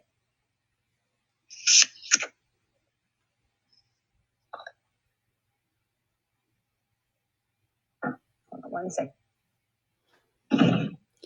And I love that Jamboard because you can, just like we talked about earlier, you can give the students their own copy of Jamboard and you have it already all set up for them. And then they can manipulate that just like they would with the Google Slides. And so, Absolutely. and if they have access, like some of our Verizon schools, if they have access to an iPad, they can write directly on there. So my daughter's been able to write sentences on there and make, and then that way turn that in as well. So it's just a great tool, isn't it? I think so too. They can even use their phone and do it on the phone. I have access to the Jamboard on the phone. Yep. So I'll show you a little bit about how to create a Jamboard, or you can see some of the different things that we can do with Jamboards. Here's like, I just uploaded an analogy chart. There's ways to add images, 5-finger retell. So when you're having the students retell a story, I put an ABC chart on there. You can make letters, you can write on it. Like I said, you can write on it if you want them to retell or to write on there. Making a story map. There's so many things. So writing, right on here, just write like, oh, beautiful. When you're not doing it fast, when you're doing it slower, it's a little bit, turns out a little bit better. You can add a sticky note and add letters onto there. To make words, and you can move it around. You can also add images. Make it easy if you wanted to do a Google image search for the 5-finger retell. There's just so many options on here, or you can upload your own pictures onto there. So click on one and you can add it onto there. You can move it around, make it bigger, make it smaller. It's just very versatile, easy. You can rename it and share it with your students, make copies. There's just so many things you can do with it. I just love it. So some of the materials for word work is the Next Step Forward and Guided Reading Book, whiteboard, magnetic letters, or whatever you have online to use, like the slides or the Jamboards. Some of the optional student materials, letters, if they have it available, like magnetic letters, or they can make their own paper letters, or even game pieces, a dry erase board, paper and pencil, a chalkboard, or like I said, my nephew used a Magnadoodle. So for a pre-recorded writing lesson, again, you want to make sure that you are speaking clearly and really explaining the directions of what you want your students to do.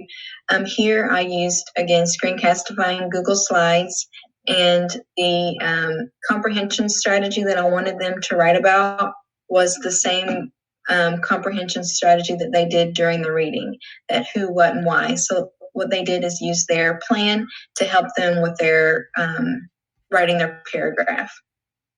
And if you want to click on the picture there, the who, what, why picture. Okay. Sure will.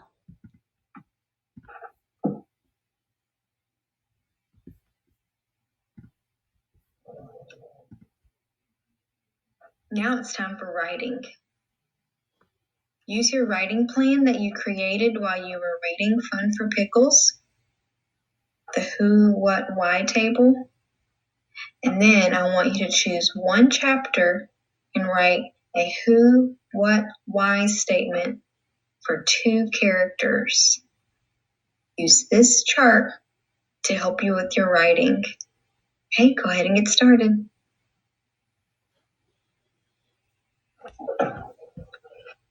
I love your calming. We have so many. Your voice is calming and not fast paced. It's wonderful.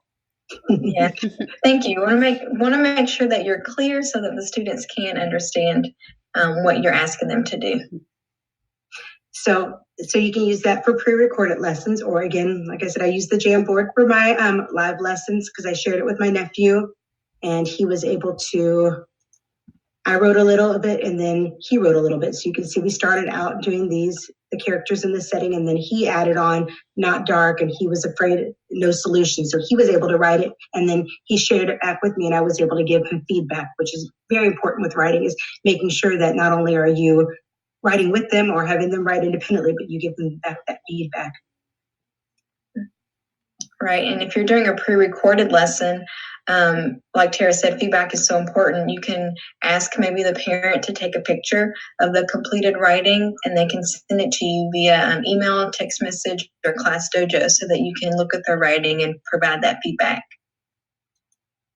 So in writing, again, materials, paper, writing utensil, whatever they have available, index cards, Post-it notes, virtual whiteboards, anything they can use that they have available, we'll take. Mm-hmm. Our team has completed the Google site, and we have uploaded pre-recorded videos for guided reading lessons for levels pre-A all the way through S. You can go here and either send the link to students in your guided reading group, or you can just use it as professional development and watch videos so that you can get comfortable and create your own. We've also pre-recorded read-alouds and with writing activities, and we've used the modules from Jan Richardson and aligned them with standards. So that option is also available to you to use. Yes, there's a lot of stuff, and yeah, there's all this, everything for word study also. So Michelle Dufresne and Jan Richardson have also created webinars. There's actually one today on the challenges of teaching guided reading remotely, and that's today at 4:00 if you're interested. And also on this website, you can watch past recordings of the webinars that they've created. It's a great resource.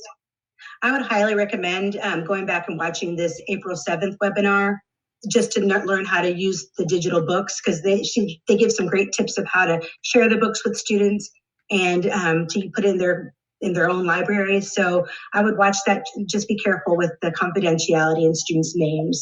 But there's a lot of really great resources on these webinars. Mm-hmm.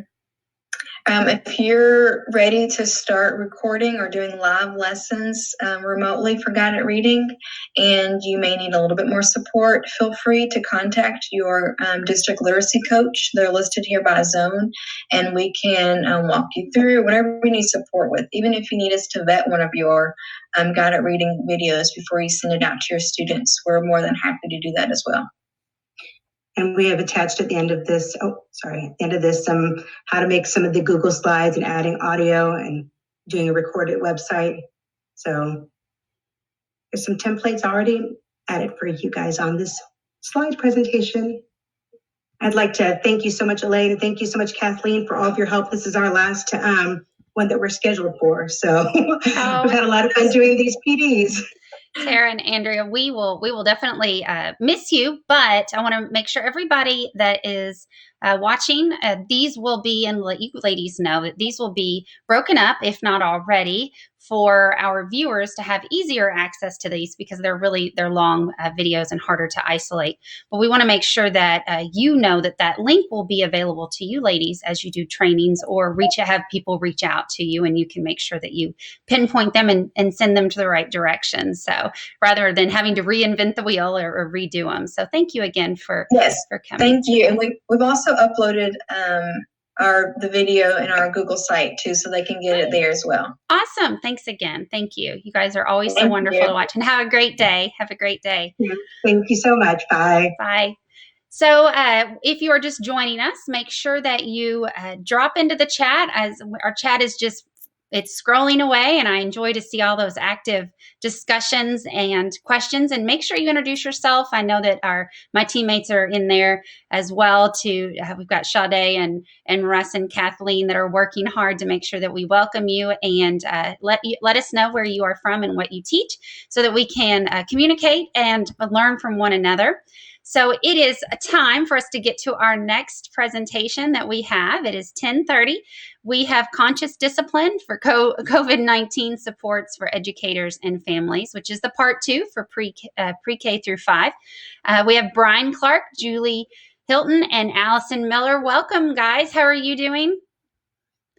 We're doing wonderful. Thank you for having us today. We're so thankful to have you as well. And let me know if I can do anything for you to help you get your screens presented as well as your closed captioning turned on, so that we can help those people who need that. And I'll let you guys take it away, and I'm interested to learn from you today. Thank you. I appreciate that. Welcome everyone to part 2 today of our training. We are looking at resources at the Conscious Discipline website that are free to utilize. Right now, even the premium resources. Part 1 yesterday, we hope that you had an opportunity to explore the website a little bit. We've provided you with details of how to get connected. And then today, we're going to share some of the activities and some of the beliefs behind conscious discipline, and talk about how you can incorporate those in your virtual classroom, or also how you can incorporate those once we are able to return back to school. So with me this morning is Miss Julie Hilton. She is curriculum coach at Early Childhood. She just waved to you guys. And also joining us is one of our beloved partners from NCFL, Miss Allison Miller.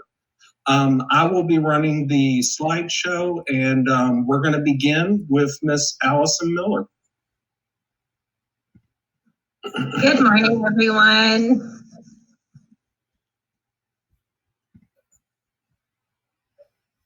I'm going to wait for just a second while Mr. Clark gets the slideshow ready. I think he's got that. Wonderful.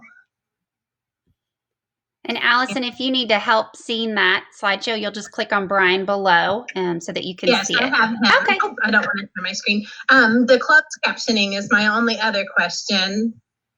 Okay, well, Brian's got that. It looks like he's doing great. Perfect. Thank you, Brian. You're welcome. Thank you, Brian. All right, so I am Allison Miller, and I'm from the National Center for Families Learning, NCFL. We are a partner with JCPS. We do a lot of different things with family engagement for the whole pre-K through 12 programming. My area of expertise is early childhood education, so I have had the honor of working with Brian and Julie and with Diana Carlson and Mary Beth Stevens over at Dawson Orman the last couple of months on conscious discipline. So when everything with COVID-19 started happening, we really kind of put our heads together and wanted to see what we could offer everybody for their virtual classrooms, and what we could offer for parents at home to do that was conscious discipline related. And Conscious Discipline opened up their premium resources for free until the end of June, which is a really great opportunity. We presented on that yesterday, so I'm not going to go into that today, but they have a lot of COVID-19 resources that we went over yesterday as well. And if you need access to that slideshow, or if you need help trying to get signed up, we'd be more than happy to help you. Our information is going to be at the end of the slideshow. If you want to get in touch with somebody, we're more than happy to do that. So today we're going to talk more about the bones of conscious discipline and the different rituals that surround it, and how that can help you in your virtual classroom, and how that might help parents at home. Or if you're a parent yourself at home, how that might help you. I myself have a 3.5-year-old at home, so I do a lot of this with him and our family. So We'll go ahead to the next slide. So like I said, this is part 1 or part 2 of the training. We had part 1 yesterday. I just wanted to go over a couple of resources for those of you who might be interested in just branching out and finding out a little bit more of what conscious discipline is. They have an official Facebook page. It looks like this. If you search conscious discipline in the search bar, it will come right up. And then they also have a YouTube channel, and this is a really great opportunity for your virtual classroom and for you as a parent, have little ones at home, or even some older children at home. This works all the way up through high school. They have some great videos here for you that are compiled by Becky Bailey, who is the brain and conscious discipline. And it just goes over everything from what conscious discipline is, how you can incorporate it at home or at school, and then just some different ways of how the brain works and how this can help us as a community. So I really do recommend you check out the YouTube channel. And then they also have a Twitter. We know Twitter's a little bit shorter. So if you want to follow them on Twitter, their handle is @ConsciousD. And they do release little things that you can kind of click on and get more information on. So also, if you have a Twitter, you can check them out there. All right, so today we're going to go over rituals that you can practice at home and at school in your virtual classroom. And we know that rituals are a part of every family, whether they take place in our homes or whether they take place in a classroom. They help every member feel connected and valued. And so today we're going to look at the 4 conscious discipline rituals that have been implemented in classrooms at DeVal. And we're going to share our thoughts about how they can be used in your virtual classrooms if you're interested, and at home. And so the really important thing about rituals, especially right now more than anything, is that rituals foster connections. And so children and adults need to feel connected. And at our very, very basis, if we're feeling threatened or if we're feeling scared, we're wondering, am I safe and am I connected? And those are 2 of the brain states in conscious discipline that we're not going to get into today, but they're the 2 states that are the most meaningful in terms of making children and adults feel safe and connected and calm so that they can make better choices. And so we know that all learning begins with connections, and connections help us develop connections in the brains. And so when you connect with a child, that kind of lights that brain up and it forms those new synapses and it makes the brain grow even more in a positive way. And so people who aren't connected, children who are experiencing trauma, and adults who aren't connected and experiencing trauma, their brain needs that little bit of connection to go ahead and start forming new pathways to have those positive things going on. So when we do rituals, there are 4 elements of connection that we try to get in within each ritual. That's eye contact, physical presence, physical touch, and playfulness. And we know that for most children and most adults, when you have a good connection with someone, these 4 things are very easy to implement, but you might have adults and children that might not be comfortable with the eye contact. They might not be comfortable with the physical touch. So then more than ever, you're going to want to have your physical presence with the child or with an adult where you're standing and you're looking with them and you're being a little bit playful and not threatening. So that way you can really, really foster that connection. And it's totally okay if you have a child or an adult that doesn't want to be physically touched or make that eye contact with you.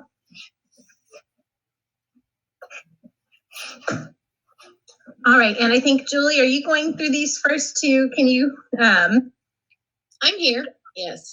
Yes, are you doing the first 2 or am I? I'm so sorry. Either way, I think you were, and then I was doing the last 2. Okay, I didn't want to jump the gun, so because I'm in my presentation mode.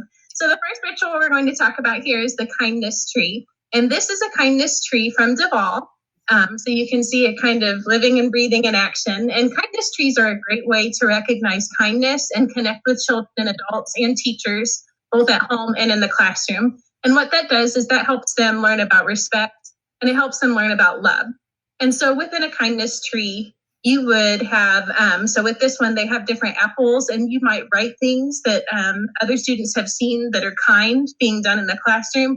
Or is it you might do that as well? So on the next page, we're going to go over how you might incorporate this in your virtual classroom and how you can incorporate this at home as a parent.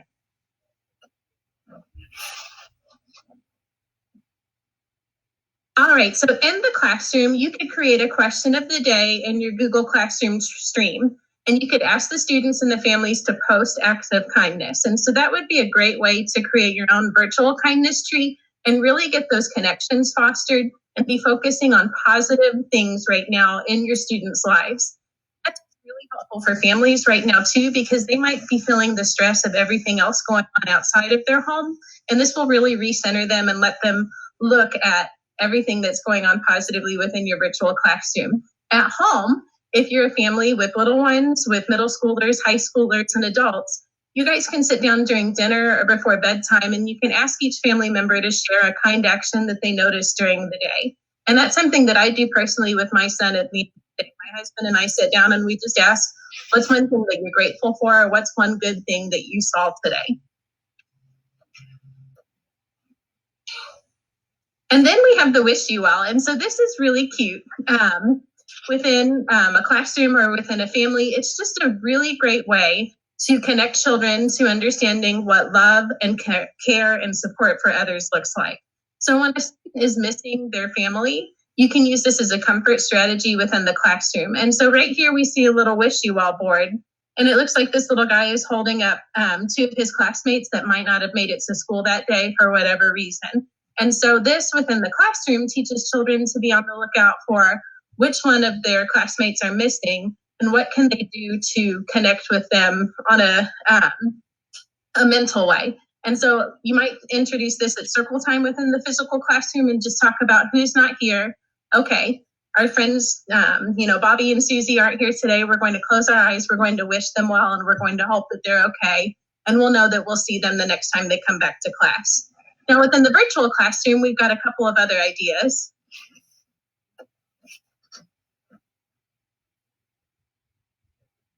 You could use your question of the day to have students participate in a wish you well shout out, where they could say if they're missing someone from their classroom each week. So we know that the kids are very, very social within a classroom, and they're probably missing each other now after being at home for almost 2 months. So this would be a great way to just say, is there somebody that you want to shout out? Is there a friend that you're missing? And the children within your Google Classroom could work with their parents or work on their own to just say, I'm missing my friend so-and-so, I really hope she's doing okay. At home, at the beginning or end of each day, you can think about who in your friend or family circle is needing some well wishes. And this is a great time to talk about things like our essential workers that are working in healthcare, at hospitals, or other special places like grocery stores, or, maybe we talk a lot about the mailman at our house. And you can talk about how you have someone that you love that you can't see right now. And so for my son, that's been really difficult because he's very close with his grandmother and they're not able to see each other. So every day we have a wish you well where we think about his Nana and we talk about how it's okay, even though we can't see her, we still love her and we wish her well. All right, I'm going to pick up with the next two. Another strategy and ritual we build into our days are the breathing strategies. And these are 4 of the basic ones that Conscious Discipline teaches to children. This is one of the resources that is available for free on their website, and it's a great tool to use. So the 4 breathing strategies represented here are the STAR, which stands for smile, take a deep breath, and relax. The drain, the balloon, and the pretzel. And it's important to remember with any breathing strategy when you're teaching those to children or using them yourselves, you want to engage in that deep breathing for at least 3 times. One of the things that we learned when we did our book study with Conscious Discipline is that your body removes 70% of its waste through your breathing. And so just learning these breathing strategies and teaching them to children are a really effective strategy when children are in a state of upset. Then they can use these. It's important to teach them before you need to use them. And I know just for me personally, I use the breathing strategies all the time. When I was at work, still working at Duval physically, and even now working at home, the breathing strategies are just a great way to make it through the day. So on the next slide, in your virtual classroom, you can still include these breathing strategies. Several of our teachers are having live class meetings, and so these can be included and you can practice along with your children so they don't lose sight of those strategies that they've learned. You can also post videos of how to do them so that families can learn the techniques as well. And there are several videos on Conscious Discipline's YouTube channel. If you're unfamiliar with them, you can go there and learn them as well. And then at home, just encouraging the family members that the breathing strategies are good for everybody, and that, you know, as a family, if they're feeling upset, they could breathe together. I know yesterday Allison shared the Sophie and Schubert book about dealing with COVID-19, and that's a great time, just as upset comes through the day or you're feeling a little stressed, to continue to use these breathing strategies. The last ritual we're going to share today are greetings and goodbyes. And it's just one of the way that we create that positive emotional connection with our students. And we use playful ways to get them engaged and connected. And it just helps children, no matter how they're coming in, to develop that connection. It can alleviate sadness or just stress they may be feeling. This is a poster from one of our classrooms where the children actually had 6 choices of different greetings. There was a peekaboo, a handshake, blow me a kiss, a smile, a fist bump, and then a panda bear hug. And so teachers often use these at the door of their physical classroom, or some of them incorporated that in their morning circle. As you can see, there were a couple that didn't involve any touch at all. So a smile and just blowing a kiss are 2 ways for those students and adults who don't want to have that physical connection. They can still connect in a way and have that interaction. We also started including these in our staff meetings and practicing them with adults too, because everybody needs to feel connected. Julie, so on the next, Julie, yes. we had a ask on the chat, Miss Rena, excuse me. She asked, "Can one of you model the breathing strategies for them?" Absolutely, we will be happy to. So the smile, the star, you literally smile, and then you take a deep breath, and then you relax or release that breath. When you're doing that, you want to make sure that your exhale is longer than your inhale. That's where you're really getting rid of those toxins. The drain, most people do it by making fist, and you squeeze really tight and have that inhale and hold it. And then as you release, you and release that. Again, you would want to do that 3 times. The balloon breath, most people start on the top of their head, and as they inhale, they make that balloon bigger. And then kids really like it when you exhale, if you do the, and that's a fun way to make sure they're exhaling. And then the pretzel, there's a couple of ways. The way that I learned it is where you cross your midline and grab your hands and then pull them in. If you're standing up and really talented, you can also stand and cross your feet. And then you want to take that deep breath in and then exhale. For children that have a hard time doing that, you can also do the pretzel just by hugging yourself. You're still crossing the midline, and you can take that deep breath in and then do the exhale. So yes, good question. Thank you so much. You're welcome. So back to our greetings and goodbyes. We'll look at how we could use those in the virtual classroom. One way to use those is to incorporate those in your live meetings. And of course, they're going to be most effective if they could partner with somebody at home and share that greeting strategy. And so the teacher might offer a couple of different greeting strategies and then ask them to practice. The teacher could also model it. I know yesterday we were in a meeting with some of our new teachers, and they said they're involving some of their pets. People are involving stuffed animals. So if you don't have somebody at home, you could still model it with, maybe your pet or a stuffed animal to show the kids how to do it. And then at home, it's just really important for families to think about ways they could include that greeting or goodbye ritual in your day. whether or not the family's all being able to stay at home or whether some of them are going out to work, just having that connection and that ritual of before mommy goes to work, we have this goodbye ritual. And when she comes home, then we have a greeting ritual. You might do those at breakfast before you leave for work, or when you get home, but they're just really important to establish those connections, and they're fun. I know when we had a conscious discipline family event at Duval, one of our parents was actually a bus driver, and she was so excited about these greeting rituals and wanting to include them as she greeted children on the bus. And so we were able to give her a lot. There's if you go on Pinterest or Facebook or many of those places, there are so many different greetings, and some classes even come up with their own greetings. So you can come up with all kinds of fun ones. Mr. Clark's favorite one is the frog one, where you hold hands and jump up and down and say, have a hop, hop, hoppy day. So he likes that one a lot. So you can just come up with ones that you enjoy. So I think on the next slide, just our resources again, the photos are from our classrooms at Duval and also the Conscious Discipline website. We do have our information, so if you want to contact any of us for more information, please reach out to us by email and we'll be happy to share our experiences from Duval.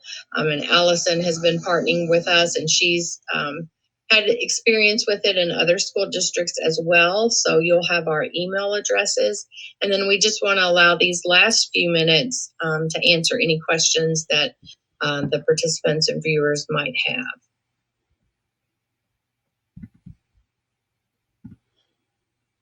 I know both of you, or Brian and Allison, were on the chat. Not sure about you, Julie, but they've been answering some questions in there, but I don't see any questions. Do either of you see questions that are in the chat that I may have missed? If you wouldn't mind, I can share another breathing strategy that one of the teachers found or developed in my building. It's really cute and the kids really respond to it well. She calls it the roller coaster. If you hold up your hand and then with the child, you can breathe with them. Inhale going up, exhale going down. And as you can see, you're going to get in the 3 breathing, and you're actually going to get in more like 4 or 5, depending if you use your thumb. But that's another way you can do breathing with the children as well. And the kids, at least at the age group that we work with, they respond quite well to that one too. The pretzel, if you use this, I guarantee you better learn it because that's going to be the one the kids usually pick because it's the most challenging one. And they get a kick out of seeing us adults try to do it as well. What I would say about conscious discipline from a school level is that I've seen a remarkable change in not just the kids, but also the culture and climate of the building. Conscious discipline requires you may remember me saying this yesterday, to look at behavior as a teachable moment, but it also requires us as adults, before we enter a situation where a child is escalated or is working out of their emotional state, the importance is that we must collect ourselves as adults before we approach that child. And we need to approach that child with the mindset of helping. And we as adults can get caught up in the escalation too. And we have to remember we are the guiding light. So we have to get ourselves in the right state of mind before we approach that child. And that's where the breathing is just as beneficial for adults as it is our students. It is a practice that takes time because it changes. We as human beings usually go back to how we were taught as children. And so it requires you to change your mindset in some ways. So it is a journey. I don't want anyone to believe this is a magic wand. But with fidelity and with implementation and with supporting one another, you would be amazed at what could happen at your classroom or even at your school.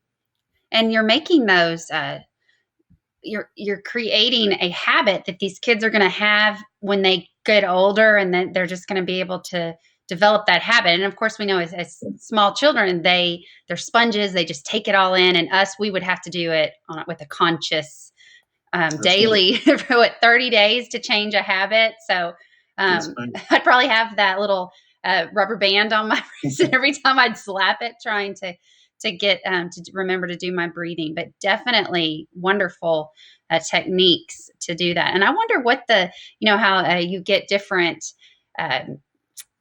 hormonal changes when you exercise. I wonder if there are different changes as well as when you take the breathing exercises in effect. So definitely. Mm-hmm. When you do the breathing, if doing it correctly, you should, after 3 to 5 times, start to feel, it's almost like a lightheaded feeling, but that's because you're putting more oxygen into your body. A lot of research will show you that we naturally don't breathe well as human beings. A lot of people are conscious about even how they breathe on a typical day. And when you have that more oxygen in your body, it allows you to think more clearly. And always remember when you're dealing with an escalated child too, that it depends on what emotional state they're in. If they're in a fight or flight state, your job at that moment is just to keep them safe. And eventually you want to try to work them back to their executive state of their mind, their brain, and what capacity they're working out of, because that's where you can work with the child on a reinforcement or a different technique for how to handle a problem differently the next time. Mm-hmm.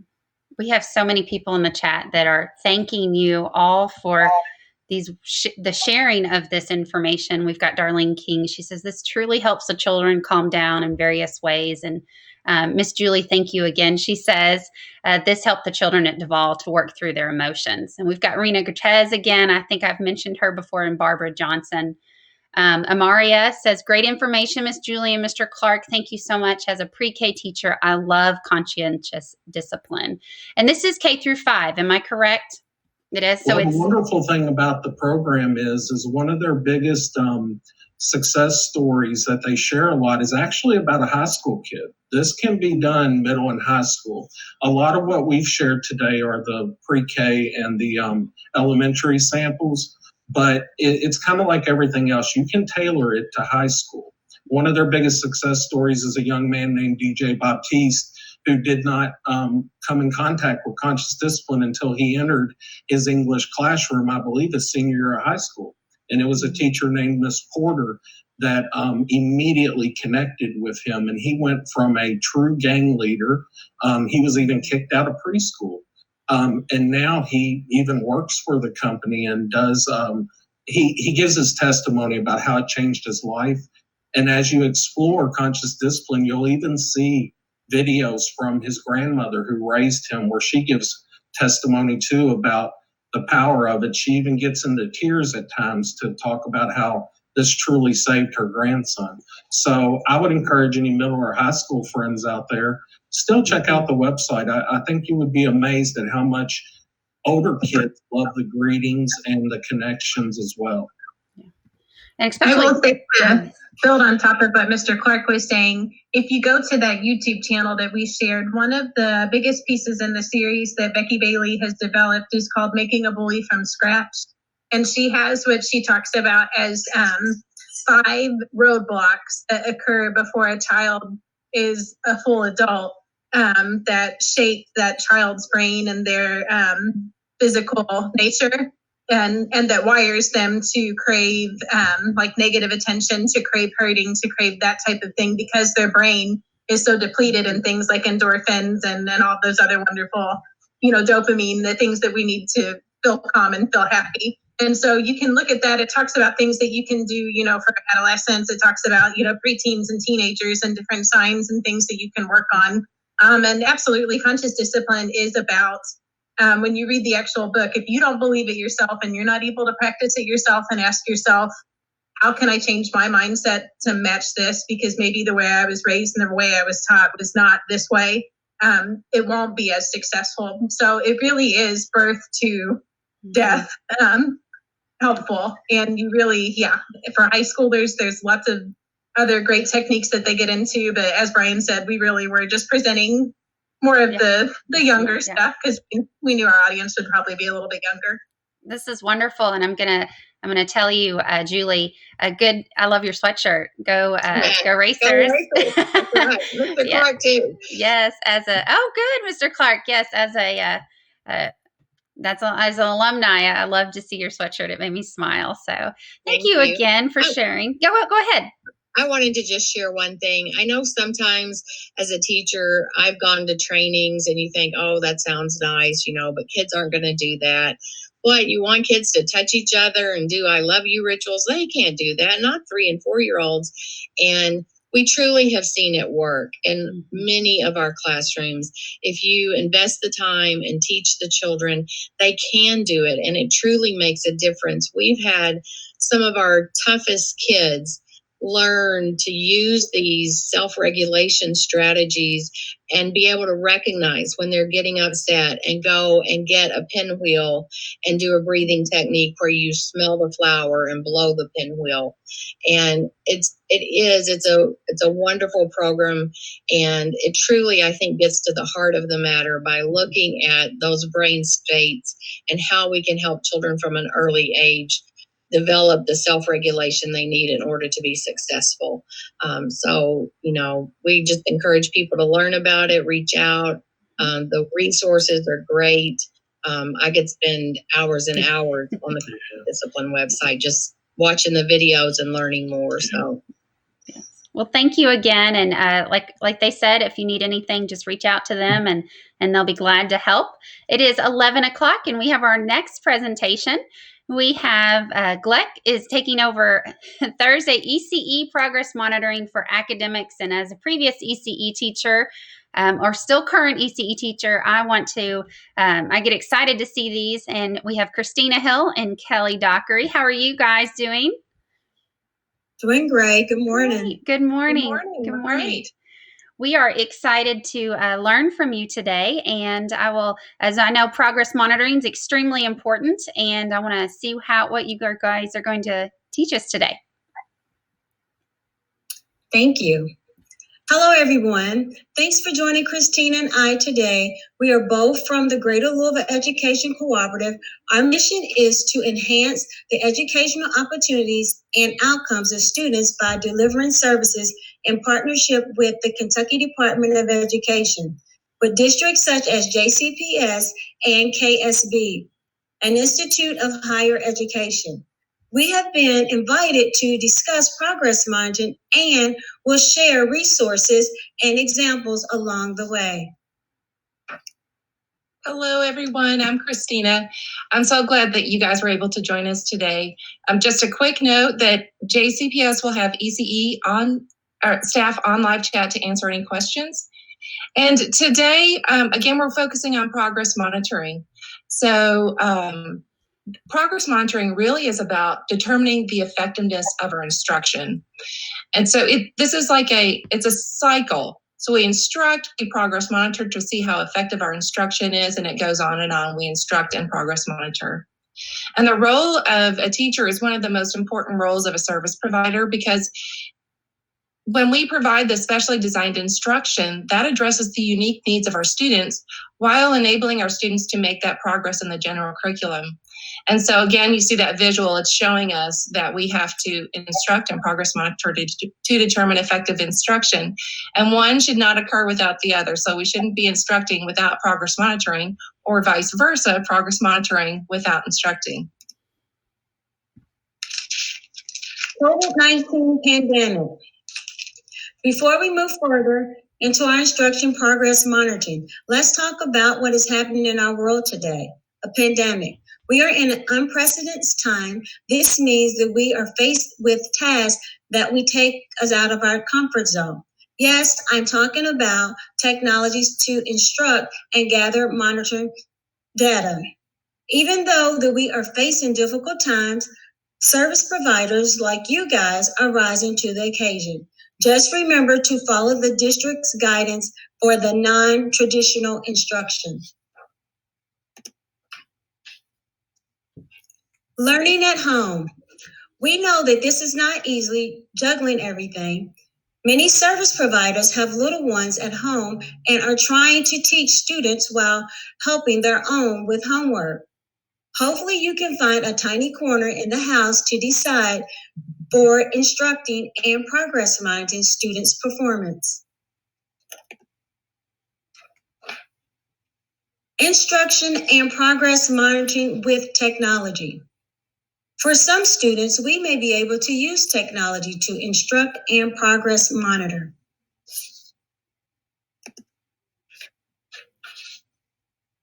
Instruction and progress monitoring without technology. But for some students and family, technology is not an option. In addition to using technology, some service providers are creating paper-based instruction and progress monitoring tools and following the district-approved procedures for sending and retrieving paper-based materials for students and families. Progress monitoring is determined effectiveness of instruction. Once we get progress monitoring materials from our student service providers, we'll evaluate and analyze students' performance to determine if instruction provided was effective. If progress monitoring data is followed the aim line, then we are good to continue the instruction. However, if our students' progress monitoring is consistent 3 data points below the aim line, then we will need to adjust the instructional strategies. During NTI days, document the special design instructions that you are providing for your students. We've added a bit.ly link in the slide to an example of special design instruction log. Okay, so this is a flow chart, and it's a tool to facilitate progress monitoring supports during non-traditional instruction days. So the question that we might ask ourselves, are the methods of measurement that we're using in the classroom going to continue to be effective during non-traditional instruction days? And so it's yes, if you're able to use the same methods of measurement and you're freely getting the materials back and forth from your students. So if that's the case, yes, keep going, keep doing what you're doing. But sometimes we have to make some minor adjustments. For example, if you have an oral reading fluency probe, maybe you're going to have your parents help you take that data. So we're going to document those adjustments and then continue to progress monitor. That's really good. Now, sometimes we might be at a screeching halt, but these are some guiding questions that might help us. Is it an access issue? And if it is, are there any technology-based options out there, alternative ways that we can gather that data? Or the next one is, are you unable to gather the products or getting them back and forth between your students? So then we're going to ask ourselves, is there another way to gather that data? So the point here is we're going to document. We're going to try to do something, reach out to our parents, and then document what we're doing. And so the remaining few slides are going to talk about and provide examples of progress monitoring. And they're going to show you some examples with technology and without technology. And then after this, we're going to dive into some progress monitoring resources that will be helpful to all of us.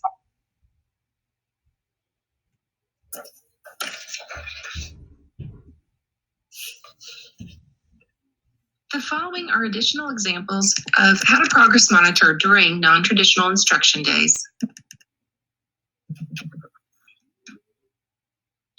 So there are 3 basic steps to progress monitoring during non-traditional instruction days.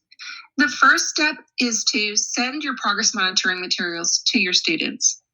The second step is to gather those completed materials, which becomes your data. And then the third step is to evaluate and analyze the data. So in this example, an oral reading fluency probe, which is a curriculum-based measure, was emailed to the parents, at which point the parents were able to gather that data by providing their student the probe and then recording their students reading that probe aloud. That recording was then sent to the service provider, at which point she's able to directly observe her student and then capture her student's performance on the appropriate method of measurement. In this case, it's the oral reading fluency probe. And then she graphs the data to determine if her student is making progress or not over time. So right below the oral reading fluency probe URL, that will take you to the University of Oregon's website to the Dibbles and Idle download materials. We'll talk a little bit more about that in the next slide. You need to go to the Kentucky Dose Support Network. This is their homepage. Scroll over to the right to COVID-19 and then down to instructional resources. Click on instructional resources and it takes you to this page. The first items that you will see are the Kentucky Department of Education's Special Education Cooperative webcasts, which are held every Friday at 11 o'clock. The first one was Specially Designed Instruction, Meaningful Progress Monitoring was the next, and the most recent is Accommodations and Modifications.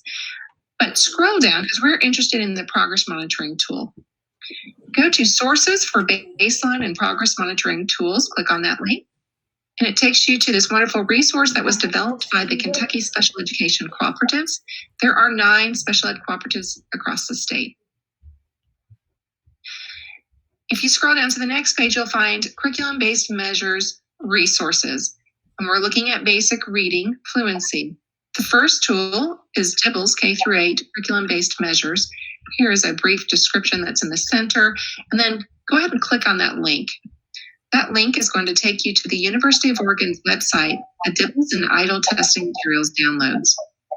The first group of assessments you're going to see are the benchmark assessments, grades K-8. And these are the assessments that you give to students the beginning, middle, and end of the school year to see their progress. And it reviews a multitude of skills. But what we are interested in, if you scroll down, is the progress monitoring materials. So oral reading fluency probes start at grade 1 and go all the way down to grade 8. I'm going to click on grade 1. First thing you'll see is 2 pages of scoring booklets. Scroll past that and you're going to get to the progress monitoring for oral reading fluency probes. You see this is grade 1, first level probe or first probe. It has the examiner's script along with reminders. There is the first grade reading probe. And to the right of that passage are the number of words per passage. So there's 197 words in this passage. Scroll all the way down because I want to show you that there are a multitude of resources in here. There are 20 probes in total. So here is first grade level, the 20th probe. And if you scroll to the last page, you're going to see the oral reading fluency probe graph. You could graph your students' progress here, but my suggestion would be to use the progress monitoring graph that you've already created for your student. Hopefully this was helpful. Remember, it's grades 1 through 8. You have 20 probes per grade level. So if you need oral reading fluency probes, this is a place to get it.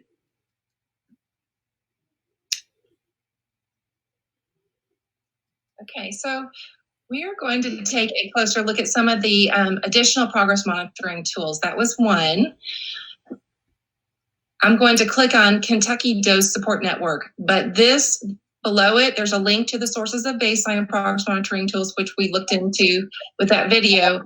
It's also in Kentucky Dose Support. So I'm going to click on that and it takes you to their homepage. But you're going to want to, again, scroll over to COVID-19, click on instructional resources, past the Kentucky Department of Education's webcasts, and go down to progress monitoring resources.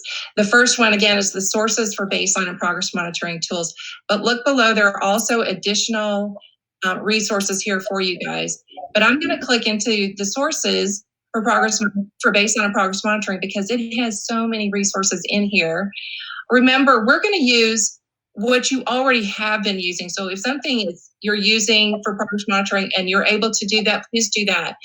This is just if you are struggling to get additional resources and you need some curriculum, maybe some curriculum-based measures, here's a place to get it.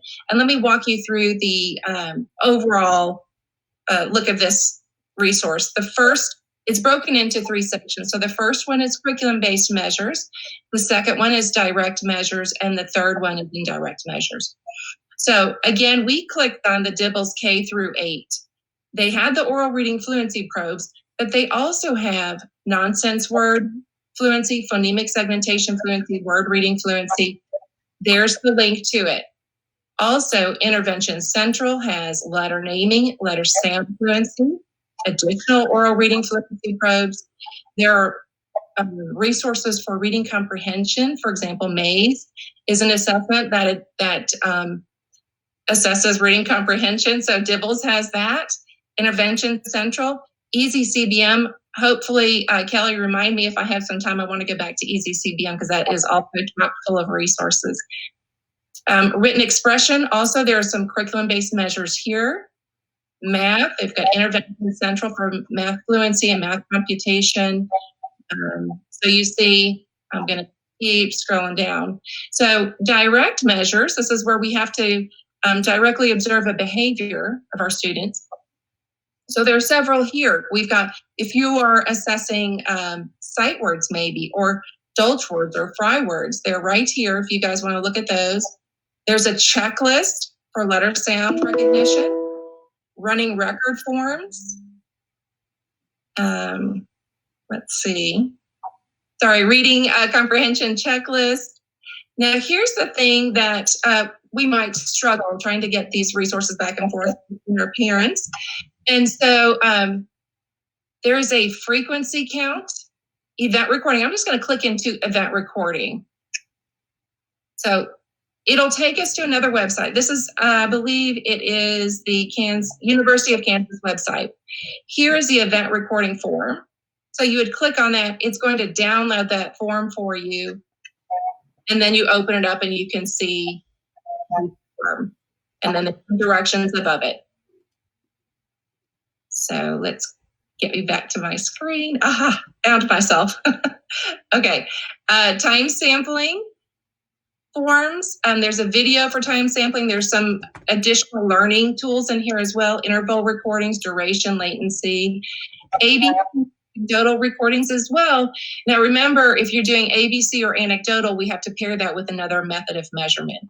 But there are some examples to do that. There are additional checklist generators, like a behavior checklist generator. And then there's indirect methods of measurement, which are things that you could send to your students. So there's a handwritten checklist, paragraph checklist, a rubric generator, self-monitoring checklist. So there are all sorts of resources in here. I'm just going to check the time. I feel like we're good. So I'm going to I'm going to go back up to Easy CBM because I feel like it's also a really great resource for us. And of course, on these different reading resources, you can definitely record your student, right? And not have to worry about, I think Easy CBM had a recording, but if you had to pay for it. But you could record these on Meet and then any of these, and then take that data later. Is that correct? I'm not sure because I've to be honest, I've never done the Teacher Deluxe where you actually subscribe to it. Yeah. As a teacher, I've always done the light version, but there are different ways to get around that too. Like you saw in the video where you could send the probe with the directions to your parents and then have them, either you're doing it virtually and you can take the data then, or you could have them upload a video of their kids. And how neat would it be to put that video link into that document so that you had an actual audio to then later on show the student like a video modeling of their reading so that they could reread over that. And later on you could, reteach, say, and have them help look at all those different mistakes that they possibly made. So I love technology. It's just so neat. And this is a good site. So I'm excited for you to share it. Okay. So again, but I agree. I think it's so powerful to have your students watch themselves, and they learn so much from observing their own behavior. So I think that's critical. So I was going to show you the light version because that is the free version. So you would get started, just click that. But I already have I've already registered. So I'm going to see the video real quick. This is the light version. So you can add your students in here, but I'm just going to show you the measurements. So I'm going to click on the measures. And if you notice, it has K through 8. So these measurements are from grades kindergarten through 8th grade. And I am clicked on the kindergarten link because that's why the K is highlighted. So for reading, for example, you have LN, which is letter name fluency, letter sound fluency probes, phonemic segmentation. So I'm going to click on the student copy for letter name fluency. And so this is what you would provide your students, and they would read this aloud. You have a script, so let me go back to the assessor's copy to show you that you have a procedure direction. So you're going to follow that script. It takes 60 seconds to do this time test. And voila, you have some resources here. Let's look at math real quick. Again, I'm in kindergarten because I haven't moved that.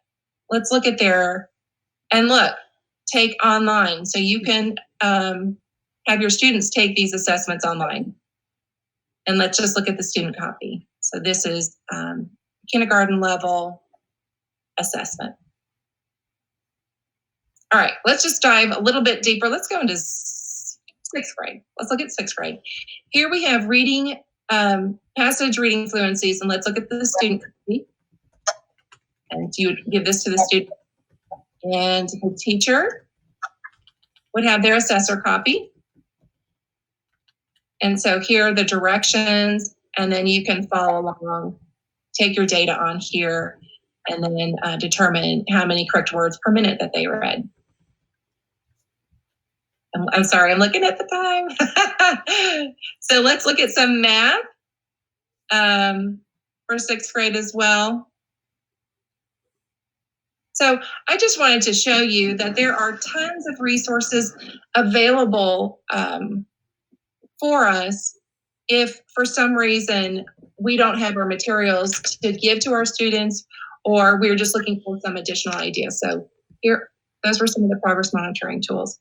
I'm back at the DOE Support Network. I'm going to scroll back up to show you that one of the sessions that we did was meaningful progress monitoring. You'll have that PowerPoint, the handout, and there's a webcast recording of that as well. There are additional resources over here. I'm trying to see, I'm not as familiar with, online learning. So if you wanted to get some additional information, for example, baseline data, how am I going to take baseline data? This is an online session that you could be a part of. So,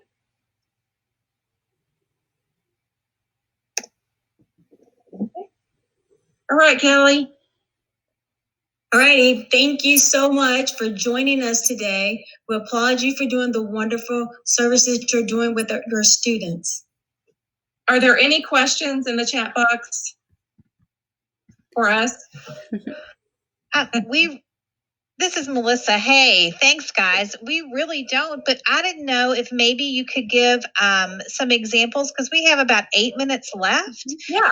If you had any examples that maybe you could share that would be helpful for those teachers, those ECE teachers that are co-teaching with regular teachers. Are there some examples in some of the progress monitoring that you all have that we could share with our teachers really quickly?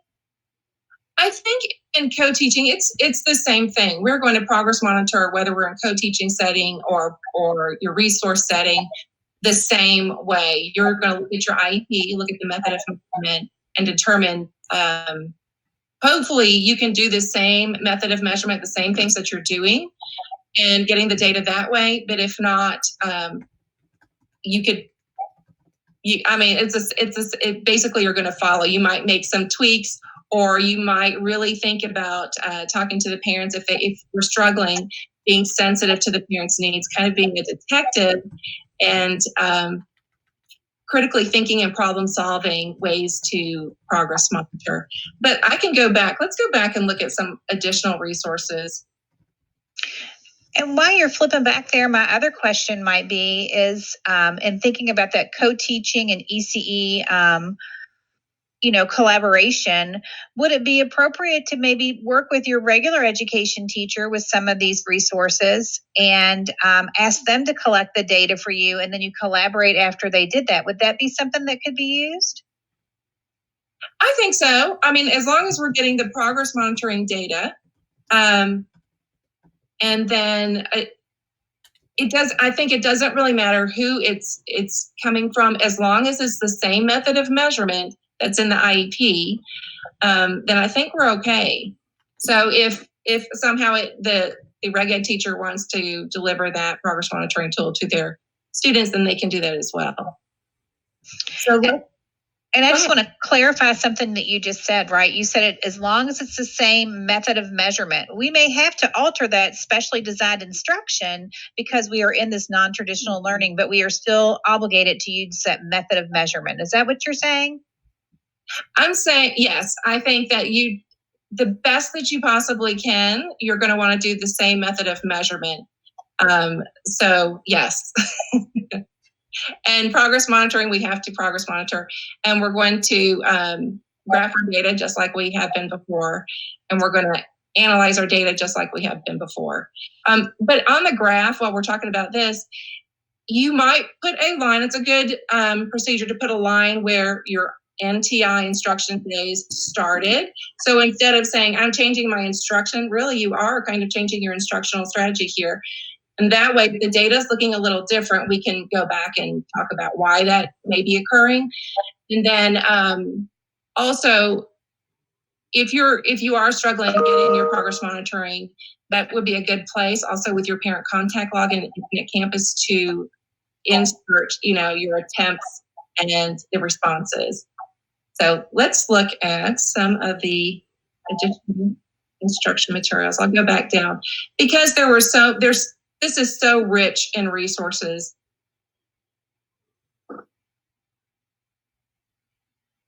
All right, let's scroll in here and look at some more.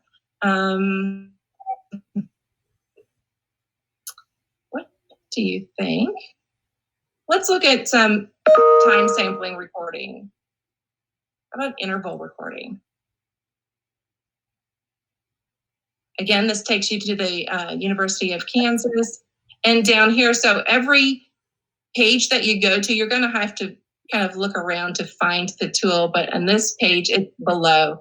So here's a recording example. So they'll provide you examples, as well as a printable copy. So you have this as well. Just remember to touch base with your parents and making sure that they feel comfortable. If you're asking them to help you gather the data and you're going to send them something like this whole interval recording form, you're going to be sure to let them know what circumstance you need to gather that data. So looking at, again, your IEP, and then also making sure that they feel comfortable, that they really understand how to take the data, and if they have any questions, again, they can ask you. So it's, the whole NTI, it's a strange world, but it's all about building those connections with our students and family virtually now. It's even more important to build that relationship with our parents, I think, right now. Yes. So all right. Anything else do you think they'd want to look at, take a peek at? No, I think you guys have covered it, and I just want to remind everyone that the slides are linked on the schedule, just like every day. This particular slide deck does require you to make a copy of your own, so you guys go ahead and just say yes to the copy. And we really thank the Greater Louisville Educational Cooperative today, Christina and Kelly, for taking over our slot. We very much appreciate it. But our team will be back tomorrow. Gina Gibson, I'm sorry. I do believe it is Gina Gibson Hurst tomorrow because Julie Donlan will be back on Friday. No, that's not true. We have people tomorrow. I'm not exactly sure who. Check the schedule, but we'll be back tomorrow. So thanks for having us today. We really appreciate it. You are so welcome, Melissa and team. Thank you again also for joining us, to those lovely ladies. We do have for tomorrow, I believe, are, somewhere on here. But yes, and I'm going to go ahead and remind everybody that all of your previous ECE episodes are being currently chopped up, or for lack of better words, and put back onto the channel so that you have easier access to those, as well as all the resources that they have linked into the schedule are in the description of those as well. So we want to make sure that these are easy, accessible for you. So up next, in a few minutes, we will have Connecting with Math Fluence with Elizabeth Reed, and I'm excited to hear from her again today. But I want to make sure I introduce myself as you're joining. I'm Elaine Abenatha. I'm a digital innovation leader here for JCPS, and I work directly with middle schools and state agency schools. So I'm excited to get to host with you guys today. And I want to give a shout out to some of the people that are active on the chat. When you are joining us, make sure you introduce yourself. Let us know who you are and what you teach so that we can learn from you as well. And go ahead and put any question you have, because we have people that are in the back side of things and helping answer any questions, as well as we learn from each other. So if you are doing something different that Elizabeth doesn't share in just a moment for guided reading, let us know, because this is a team sport, and we definitely especially need to work together during these times. So a shout out, we have Julie Donlin, who is she is here as well with Camille Potter. And she said, Julie, thank you for all that you just shared with us. And Alan Young was in here with Spark and Daniel. So thank you so much. And Yolanda, she loves the simplicity of that layout that you guys were sharing earlier. And it is that's tons of resources were on that, and definitely useful for our ECE teachers. We also have Lauren Dowell, who is joining us, and I'm excited to see all of these active people in the chat. If for some reason you're saying, I don't see a chat, Elaine, I don't know what you're talking about, just go up to YouTube and make sure you're logged in the top right corner. And then that way you'll have that chat capability. So good almost afternoon, Elizabeth. How are you doing today? Hi, I'm so good. I'm so excited. We're going to play some games. Oh, yay. Well, I love games. And really fun. Awesome. So awesome. Okay. So I'm going to bring up my screen. I've got a presentation here to share with some information. And if you need me to help you do that, or and I actually can do that for you if you want, you just have to say next slide if that's what you need. Okay. Yeah, that's great. So I'm going to hide that. I'm going to put this in present mode. And then let's see if I remember to turn on the captions. I go here. Okay. You got it. We're all good? Mm-hmm. Yes, ma'am. Awesome. So we are going to take a look at some different math games that we can use to help us connect with students. And if you're a parent out there, I've heard from lots of my friends asking, like, hey, what do we do to kind of connect the math at home with all of the NTI experience? So I think this will appeal to you as a parent and as a teacher. This is going to be fun. If you were with me last week, or if you've heard us talk about number talks, then you know, like, our real vision and passion is how can we continue to connect with kids during this really challenging time, and how can we continue math instruction, hearing from our students the strategies they're using, where they are in their learning, and how we can provide feedback to keep that learning moving forward, even in this really challenging time. I have a second grader and a fourth grader. I have 3 stepdaughters who are in middle school and in high school. So we see this in our house on kind of all ends of this, and teachers are working so hard. I'm just amazed at the innovation and the great things that are happening out there. So like, as a mom, thank you for doing all of this for your kids. It's just awesome. So why games? We are a big gaming family. We a whole collection of board games and card games and all kinds of things in our house. And we know that just like at home, we engage with our students and our kids in a way that feels safe and fun. And it also allows us to ask some really great questions to probe their thinking and their problem-solving strategies. This is a great way to build fluency with math operations and strengthen our mental muscles.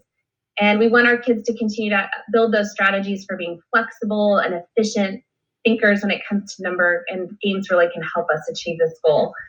These are some of our family favorites. I grew up playing Uno and Yahtzee with my grandmother when I was a kid, and we love doing that at home too. Uno is so fun for thinking about when you score your cards and coming up with your ways of addition, exercising your addition strategies. So looking for combinations of 10 or adding your 10s and 20s depending on those cards. And if you end up with that wild card in your hand, you know those are worth 50 points. So we get a lot of addition practice there.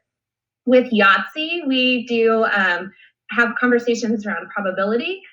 We also think about addition strategies there when we're adding up the sum of the dice. And of course, a great chance to practice multiplication and looking at arrays when you look at the dice to figure out if you get that 3 or 4 of a kind or the elusive Yahtzee. Great ways to practice multiplication there and that thinking. Sorry is a family favorite in number recognition and counting for little kids. And then Blockus I put down here. This is one that we really love, and I'm very competitive, and so no one ever wants to play Blockus with me in my house. But we love it because it's great for practicing spatial reasoning skills. And I linked an article here. The slides will be in the schedule, linked there that you can go back and look at this. But this is an article from Mindshift, which is a wonderful blog to follow for educators. And they make a great case for working on spatial reasoning with our kids. And one of the points they make is about equity and access. And I just want to read like 2 sentences from it because I think it really applies to what we're trying to do here. They say spatial reasoning provides multiple entry points for children to explore mathematics in an accessible and inclusive way. In fact, many educators have reported to us through using these type of activities, they've been able to see their students in a new light. This in turn gives children the opportunity to participate in mathematics and to contribute to mathematical discussions in the classroom, building their identities as mathematicians. And I really think this applies to all games. We can give our kids the chance to see themselves as mathematicians when we ask them thoughtful questions about the strategies they're using and provide them with the opportunity to reflect on their thinking and their reasoning processes. Just really quickly, I want to share again this information about fluency. This is from our Kentucky standards. And in the state of Kentucky, we define fluency as efficient and flexible thinking about number, knowing when it's appropriate to apply a particular procedure, and then working towards producing those accurate answers reliably. And the example that I love to share is thinking about a problem like 7 plus 8. For a lot of our kids, they would hold 8 in their heads, and then they would count on, and 8, 9, 10, 11, 12, 13, 14, 15, which is not a very efficient strategy. But if a student knows her doubles facts, she can realize that that's a near doubles problem. And so 8 plus 8 is 16, and she just needs one less to know that 15 is her solution. This is just one example of developing fluency with number. We've been talking a lot about how number talks are an important routine that lets us access kids' thinking about their fluency. And to go right alongside that, we have this collection of fluency games that students can play at home, or you can play with them through like a Google Meet or through your class virtual classroom. And so they are in our NTI resources, and I want to show you where that is. If you go on the NTI Teacher Toolkit and you click on Teaching and Learning, that'll take you to that middle kind of green box with the resources to support instruction. And click on Math, and you'll scroll down and find this slide deck called Fluency Support with NTI. And I'm going to show you some of the games that are within that. I shared this slide the other day about strategy development for addition and multiplication. This is from Jenny Bay Williams' book, Math Fact Fluency. And so when you're thinking about these games, just like with our number talks, think about what is the fluency standard for your grade level or for your child's grade level if you're doing this as a parent, and then think about where they are in their learning progression of strategies. So we know, like for addition, we start with the plus or minus 0, 1, and 2, and getting kids really comfortable with that concept of that operation and working within 20. And then we start to think about doubles facts, combinations of 10, and 10 plus a number. And I'm going to show you a game where we did the 10 plus a number in a little bit. So as you're choosing these games, these progressions can help kind of think about a great place to get started.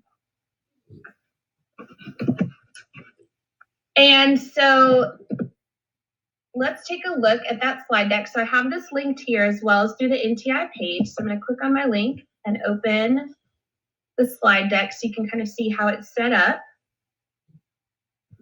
So on this slide here, we have a table of contents. So these are all links that you can click on to go straight to whatever game you might be interested in. And I'm going to show you some examples of these on video in just a second. They're not organized by grade level here, but rather more by that strategy and that learning progression.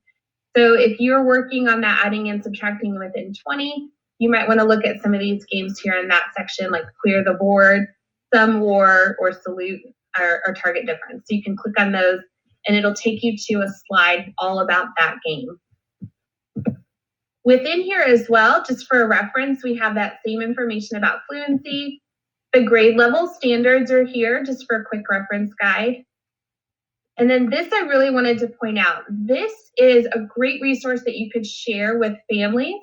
There's a handout here that was created by Jenny Bay Williams as well on fluency and some of the keys to fluency. And then you could even print this maybe and send like as a bookmark home or share it virtually with some great questions that parents can be asking while they're playing these games with their kids. So this infographic and this bookmark are also linked in the slides that you could make a copy of those and share those with your families. All right, let's see. I'm gonna go back to this one. All right, can you see my video screen again? I sure can. Awesome. So I'm gonna, the list on the right are just kind of some of the things that you might need. And it's real simple. It's a deck of cards. It's a few dice. Your deck of cards could even be homemade. Kids could just grab some index cards or cut up some paper and make their own cards. They don't have to be like an official real deck of cards. Some of the games require a handful of coins, either for counting, like with the pennies, or using them maybe as markers on a game board. Some of our games do have digital game boards, or some of them you can just draw on paper and pencil. So I'm going to share this video and let you see one of our games called Erase.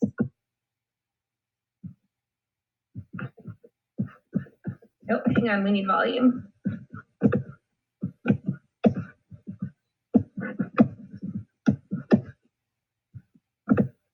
Let me try that one more time.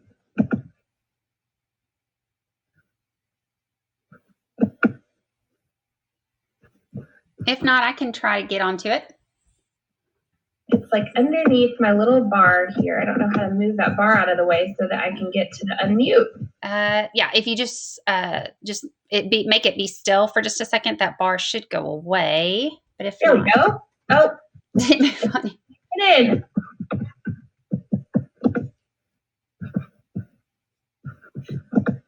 Oh my goodness. I know, it's okay. These are the things that don't come up when you're practicing this at home, Elaine. It's okay. You can right click maybe on the video and then copy URL and then go into a new tab and just put it there. Okay. There we go. We're all becoming more digitally agile, so it's okay. Mm-hmm. Yeah. All right, let's see if this works. Paste and go. There you go. Hi, I'm Pam. Here's my mom. Hi, we're going to show you guys how to play a game called Erase. Lucy and I have a deck of cards, but we took some of the cards out. Lucy, will you tell them what we took out? Mm-hmm. We took out the Joker, Yeah. the King, the Queen, and the Death. So we left all the number cards in here, and we have these. What are these? The Ace. And which There was one. Okay. So I already shuffled the cards. Lucy's going to deal each of us 7 cards. And then when we get our hand, the object of the game is to look for combinations of 2 cards that add up to 10. So we're looking for combinations of 10. Okay. Ooh, this is a good game. I don't know. What's the best card to get in this game? 10. So then you can say, oh my! You know what's better than 1 10? 2 10. Did you combinations of 10? Okay, so Lucy's looking for her combinations of 10. Can you spread out your cards so you can see them better? These are erased. I'm going to move those. That's why the game is called Erase. And then, this is 5, 2 and 3.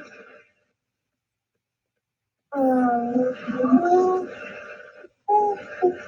see something?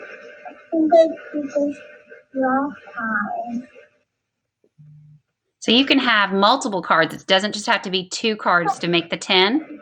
So the game is set up to be 2 cards. So she found the 4 and the 6. So she knew that 2 and 3 was 5, but then all of a sudden you just saw that look on her face where she realized, oh wait, I have a 6 and a 4, and that makes my 10. Awesome. So you can definitely adapt this to your kids, and I mean, there's no rules. You know, it's just about having fun and looking for the different ways to find the math and make it kind of explicit. So you could do multiplication even with older students, and absolutely, yeah, I love it.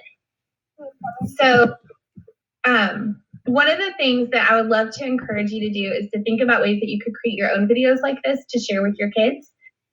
So this one I did on an iPad and edited with iMovie, and you know, it took us a couple times to get our framing and all of that kind of stuff, but just a great way to show and share this resource.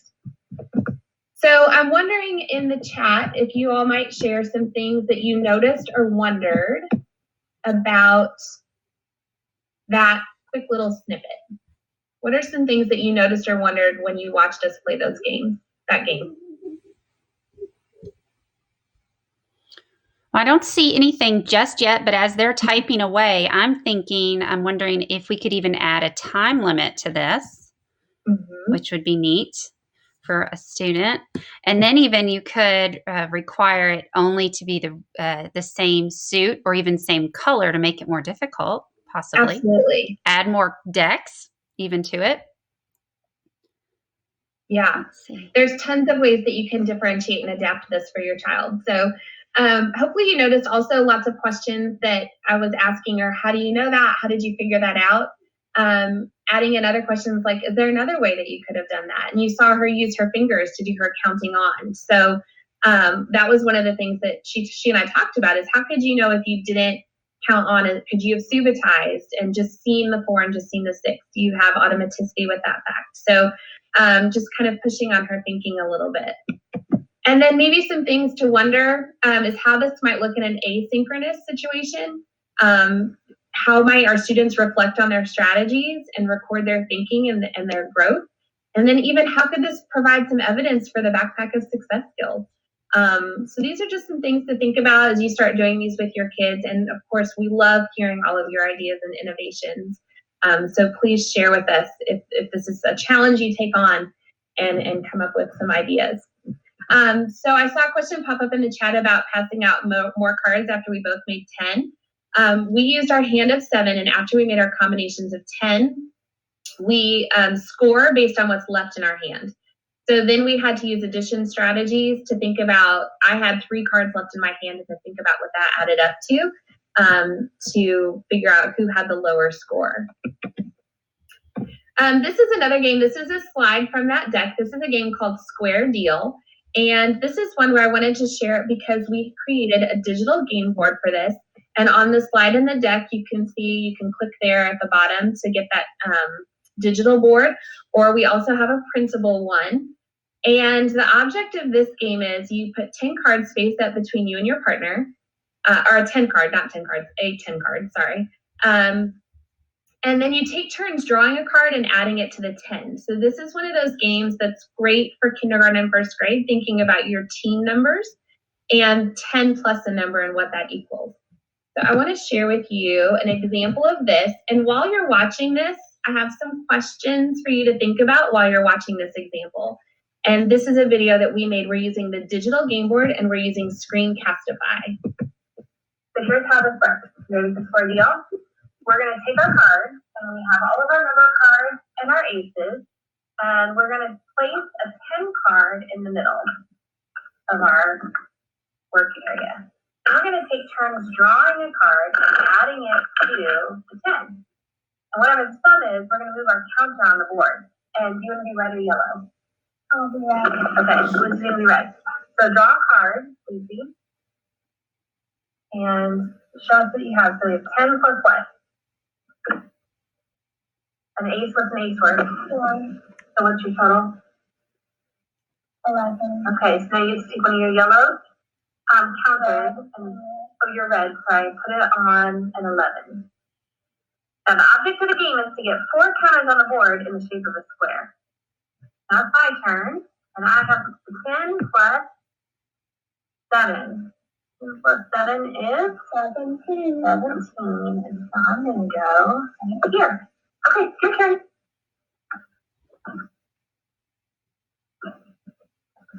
10 plus 6. 16. All right. Your counter. Remember, you're trying to get your counters, form them in the shape of a square. Good girl. All right. And then mine is going to be 10 plus 3. 13. Oh, look, I can block you. Block. Why me, Mom? I'm putting this Kayla. But why don't you make your own? Well, I'm going to take you from winning too. I'm a little bit competitive. Even in my second grade. No, it's good. You can't just let your kids always win. They have to learn how to be, have that being beat. It's okay.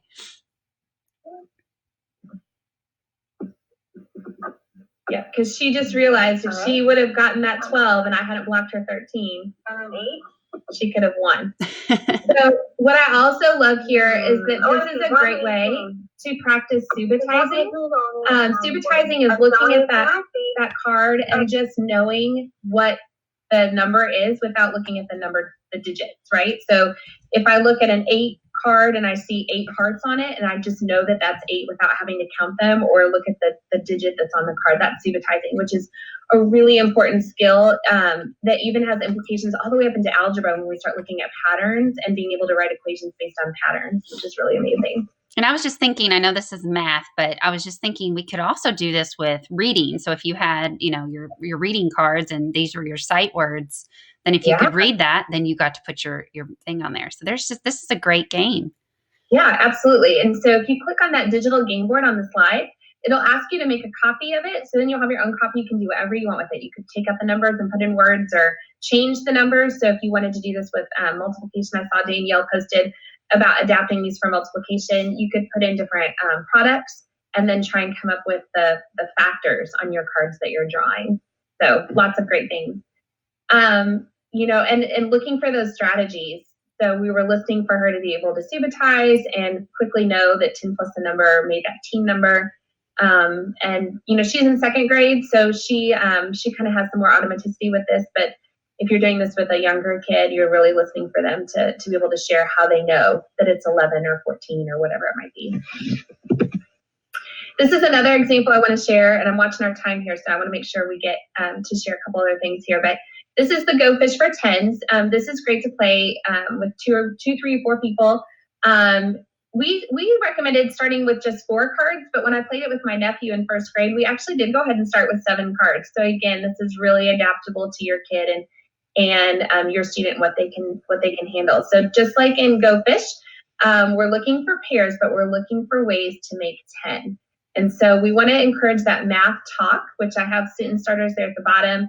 I know that blank and blank make 10 because, or how they're kind of figuring it out. So we're going to watch a quick example of this one, and this is over a Google Meet, and I use Screencastify to make this video. Oops. Sorry, try again. Okay, so we're going to play Go Fish for 10. So you took all of the jacks and the queens and the kings cards out. You have 7 cards in your hand, right? Yeah. I'm going to ask you, what do you normally do in Go Fish? What's Go Fish you're trying to look for? You're trying to look for pairs. So if we're doing Go Fish for 10, what kind of pairs are we going to look for? Numbers that add up to 10. Numbers that add up to 10. Do you have any pairs in your hand that already add up to 10? Yeah. Oh, cool. I do too. Put those down to the side. That's a good thing to have. And leaving that 10 in there provides a great scaffold for kids because they have that reference of what the 10 looks like, and they could use that as a strategy to help them find the 10. Love it. Count them all, buddy. Nice work. What else is in your hand? Anything else to add to the 10? Well, then just tell me what you have. Then I'll know what to 4. Oops. Another pair that you can check this out. Do you agree with me? Yeah. 1. Awesome. Count them all. Okay, now it's your turn. So now you can ask me for a card. Do you have a 3? I do have a 3. You can pretend that I'm giving it to you. What do you have to go with it? Show me. Awesome. That's a 10. All right, lay that one down. That one's yours. Okay, do you have a 9?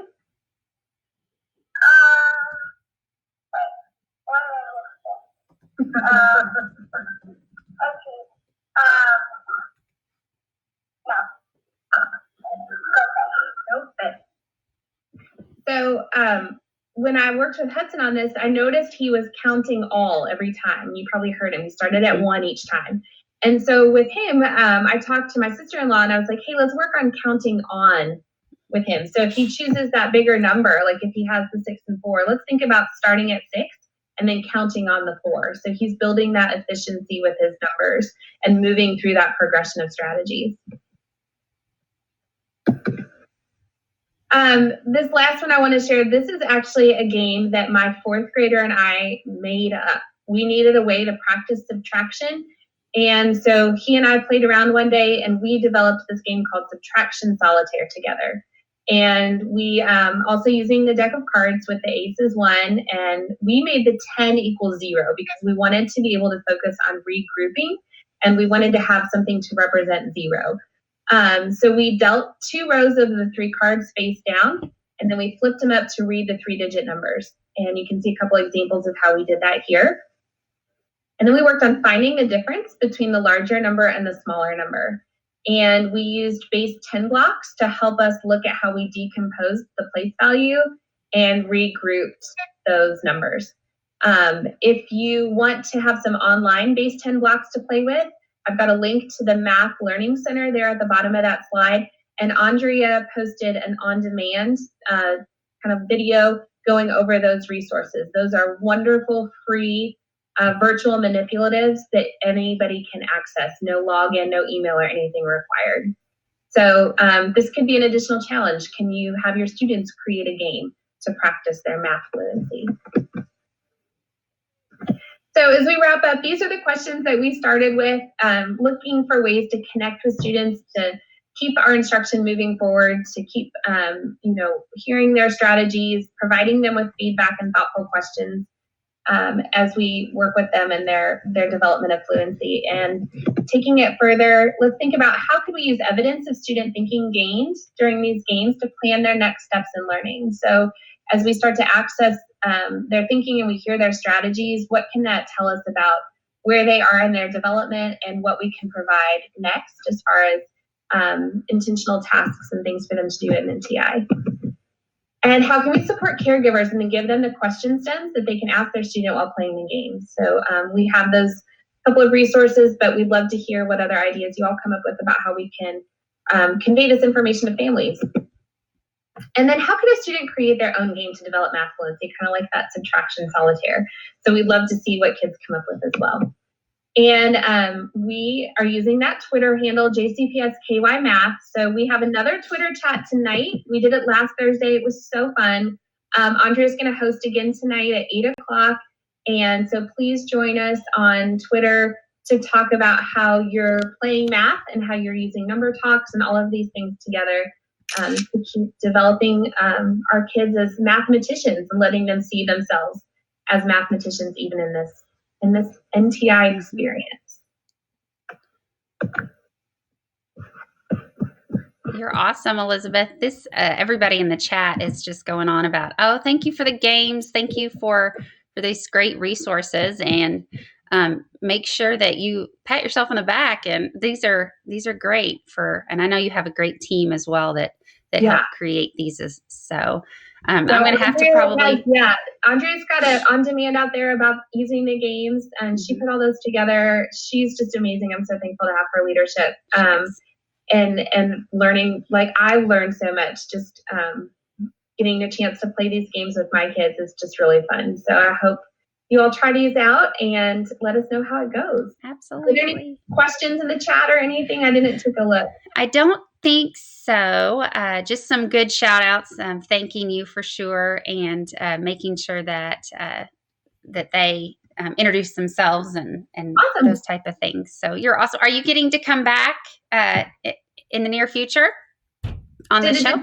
The digital learning. So yeah, hopefully next week. We're working on some other things with teachers to highlight some of the other amazing work that's going on.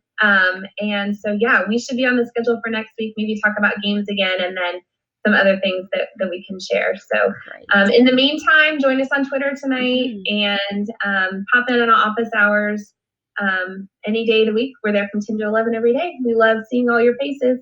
Awesome. Thank you again. And I'm going to definitely try to do that Twitter chat because those are always fun and learn from one another and develop that PLN. So thanks again, Elizabeth, and have a great afternoon. See you all. See you later. Bye. So we are about to take our break. We have a little short break from 12 to 12:30. And when we come back, I want to make sure that you know what to look forward to. We have writing talks with Rebecca Despain, and then we have students as digital historians, harmonizing ELA and creativity. Lots of really neat sessions that are coming up, and as these are becoming individual sessions, just make sure that you go back to the channel and you check out those sessions as they get broken into. And we do have a playlist right here that is currently where the NTI support playlist helps you. So make sure you check those out. And of course, I'm going to say, go ahead and before you sign off or step away from your computer, click that subscribe button just because you will get a notification when we go live, as well as when those things get uploaded, and it'll be easier for you to find those links. And we look forward to seeing you at 12:30. So everybody have a good day.